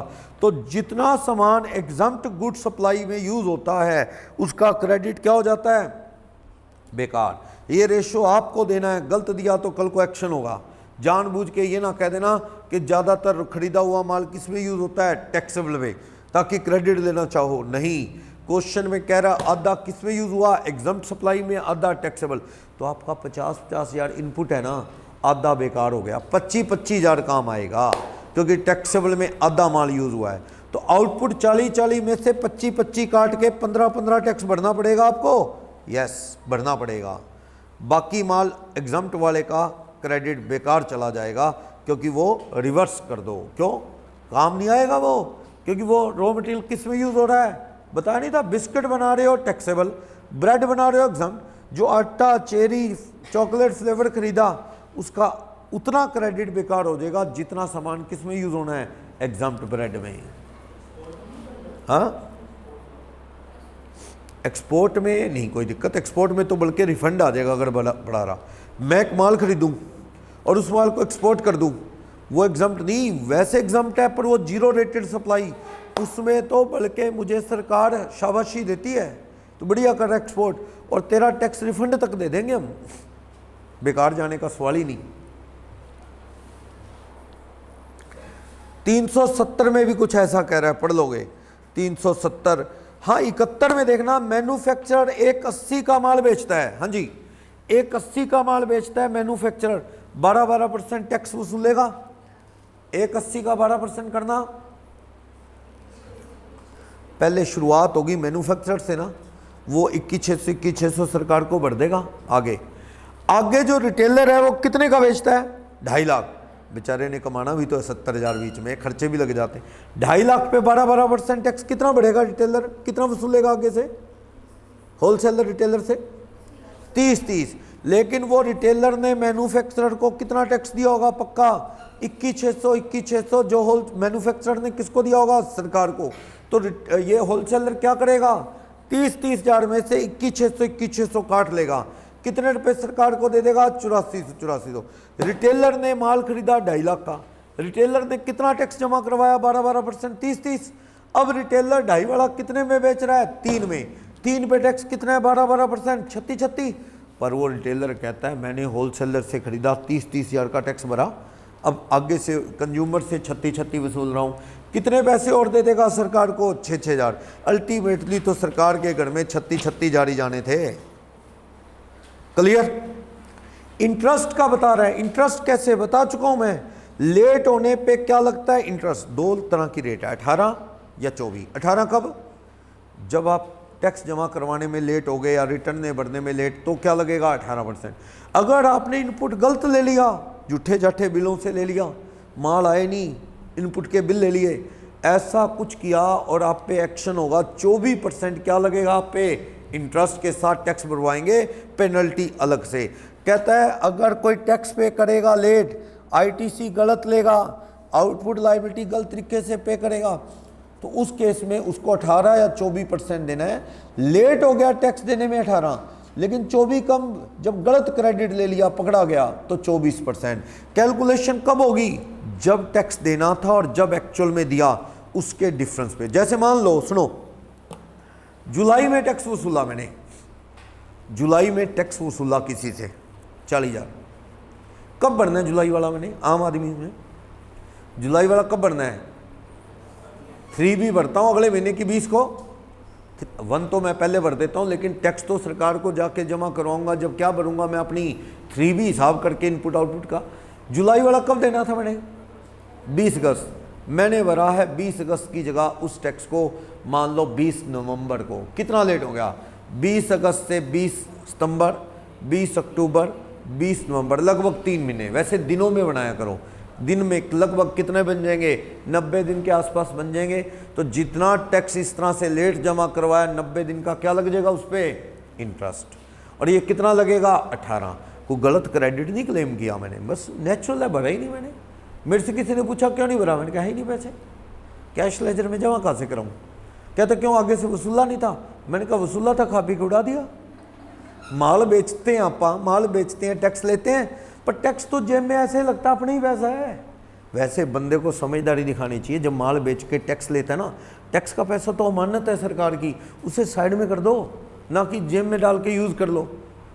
ऐसे ही होता है। हमें कोई बच्चा आता है, फॉर्म भरवाता है, कहता जी रजिस्ट्रेशन फॉर्म भरना, एक का भर दिया, वो देगा 9200 कैश अपने अकाउंट से, पे कर दिया हमने।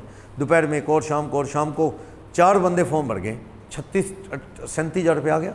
तो टेंशन ही है वो, क्योंकि वो 36-37 आपने खर्च कर लेने मान लो इधर उधर, और वो जो क्रेडिट कार्ड की बिल की स्टेटमेंट आएगी, भरो फिर 37,000। तो अच्छा क्या है, मैं तो यही करता हूँ भैया, वो पैसे को तो हाथ ही ना लगाओ, अपना है ही नहीं, वो तो अमानत है, सरकार को ही देना है। भरा, बच्चे से ले लिया, देना तो आगे है ना क्रेडिट कार्ड की पेमेंट में, यूज कर लेंगे तो दिक्कत होगी कल को, ऐसा ना। टैक्स के पैसे अलग रख लिया करो, ये सरकार का पैसा है, यूज कर लोगे बाद में तकलीफ होगी इसको भरने में, समझ आई बात। चलो, तो ये कह रहा है स्टार्ट कब से एंड कब से, जब जमा करवाओगे एंड तब होगा। राइट साइड में पेमेंट के कॉलम में क्या कर रहा है, इंटरेस्ट की पेमेंट जो है कैश लायबिलिटी पे करनी है, कहां से पे करनी है, कैश रजिस्टर से। रिटर्नें भरोगे कब की कब भर रहे हो उस हिसाब से। वैसे सरकार सेक्शन 73-74 में एक्शन लेती है, सुन लो, सरकार जब एक्शन लेती है ना तो इनपुट क्रेडिट नहीं मिलता, ग्रोस पे इंटरेस्ट गिनना है। और जब आप वॉलंटरली रिटर्न में लेट दिखा रहे हो, उसको भर रहे हो, तो आप नेट पे टैक्स भरो, जो क्रेडिट लेजर में पड़ा है वो काट के। 40 मेरा आउटपुट है, 30 क्रेडिट लेजर में पड़ा है, 10,000 रुपये पे ब्याज लगेगा। तो ये कह रहा है ऐसे ब्याज एडजस्ट होगा। नीचे एक एग्जाम्पल दे रहा है, पढ़ना 372 नंबर, 372 नंबर एग्जाम्पल पढ़ लो, ये यही समझा रहा है कितनी देर का इंटरेस्ट लगेगा। पढ़ना इलस्ट्रेशन 372। क्या कह रहा है, जे ने सप्लाई की सितंबर में, कब, date of receipt of order, कोई मेरे को ऑर्डर दे माल का, उसका कोई मतलब है ना। Date of issue of invoice, हाँ मतलब है, date of issue of invoice, कब काटा मैंने बिल काटा 11/9/2021 को। कहता है date of delivery of goods, date of delivery of goods मैंने कब दे दिया, कब दिया ये 13/9/21। और आप जानते हो अंडर सेक्शन 31(1) ये क्या होती है, ड्यू डेट ऑफ इनवाइस होती है। अभी ज्यादा टाइम नहीं हुआ पड़े हुए, होती है ना। जब माल रिमूव करोगे उस दिन बिल कट जाना चाहिए। और फॉरवर्ड चार्ज में रेगुलर डीलर होगा, रेगुलर डीलर और फॉरवर्ड चार्ज में 12(2)(a) क्या कहता है, 12(2)(a) कहता है अंडर सेक्शन 12(2)(a)। तो आपकी टाइम ऑफ सप्लाई कौन सी बनेगी, ड्यू डेट या एक्चुअल डेट। एक्चुअल डेट क्या है 11/9/21 के हिसाब से। पर ये जमा कब करा देना, इसका जब जमा कराओगे, अगले महीने जमा कराओगे। 11/9/21 टाइम ऑफ सप्लाई बन गई। अमाउंट जीएसटी का कस्टमर से तो ले लिया आपने, 17/9 को दे गया कस्टमर सारे पैसे। आपकी लाइबिलिटी सितंबर मंथ की 80,000 है, सीजीएसटी एसजीएसटी की 80,000 लाइबिलिटी आपकी।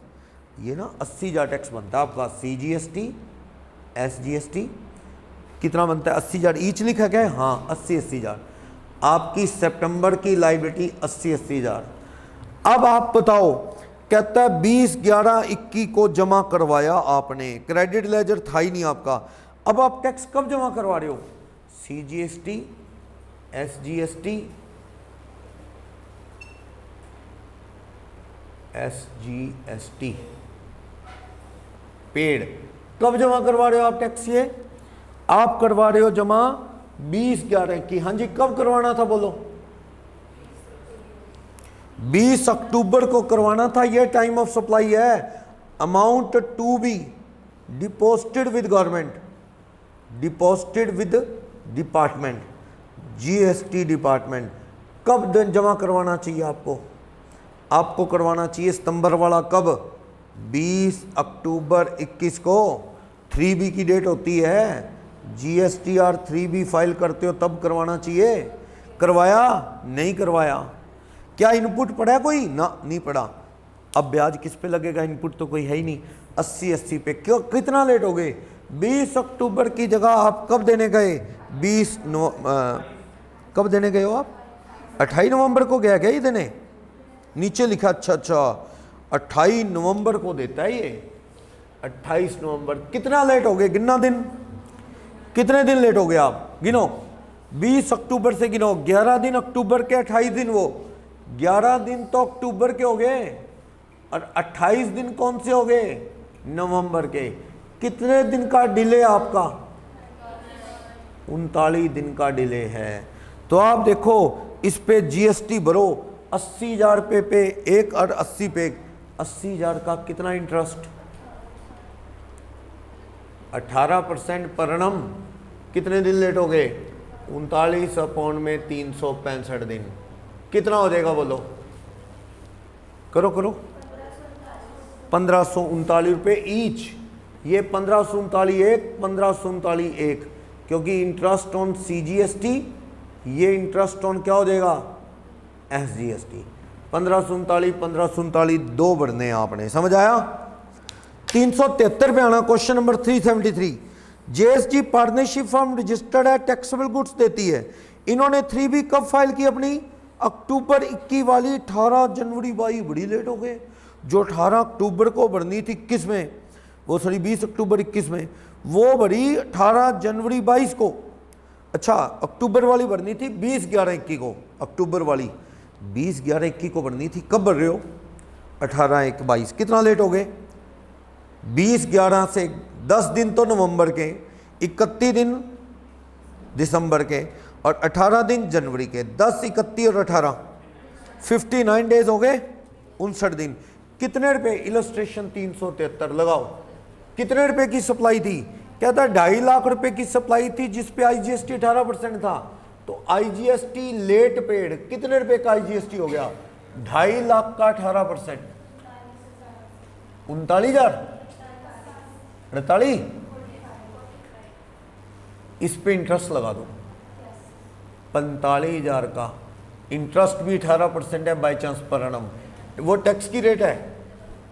कई बार 18 2 बार देख लो, कहीं 2 बार कहां से आ गया।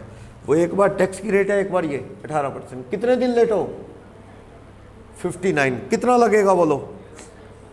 1390। 10 क्या? 1310 कर लो, 1310 आएगा। 1310 आंसर आएगा, कर लो। समझ आ गई बात? बोलो। थोड़े बहुत क्वेश्चन और अगले पे तो ई-कॉमर्स ऑपरेटर है, वो ओला उबर वाला है तो एग्रीगेटर है, टैक्स खुद भरेगा, ओला वालों को भरना ही नहीं। और सुनो, मान लो ओला वाले टैक्सी सुखविंदर सिंह की टैक्सी बुक करते हैं ओला वाले, सुखविंदर सिंह रजिस्टर्ड नहीं है, टैक्स कौन भरते हैं? हमेशा ओला वाले। लेकिन अगर सुखविंदर सिंह भी रजिस्टर्ड हो तो पता क्या होगा? ओला वाले टैक्स भरेंगे, उधर से सुखविंदर किससे टैक्स वसूल के भरेगा? ओला वालों से। ऐसा, पर नॉर्मली ऐसा होता नहीं। टैक्सी वाले एक एक टैक्सी चलाते हैं, वो कहाँ रजिस्टर्ड होते हैं? टैक्स ओनली कौन भरता है? एग्रीगेटर। ओला उबर वाले टैक्स भरते हैं, उनकी लाइबिलिटी होती है सरकार को टैक्स देना। ठीक, कल अपा थोड़ा ICI की बुक में से और देख लेंगे। वैसे तो ये लगभग हो गया ख़त्म, क्वेश्चन काफ़ी कर ही लिया अपा ने। थोड़ा बहुत देख लेंगे ICI की बुक में और अगला टॉपिक शुरू कर लेंगे। सही है, तो हाफ क्लास में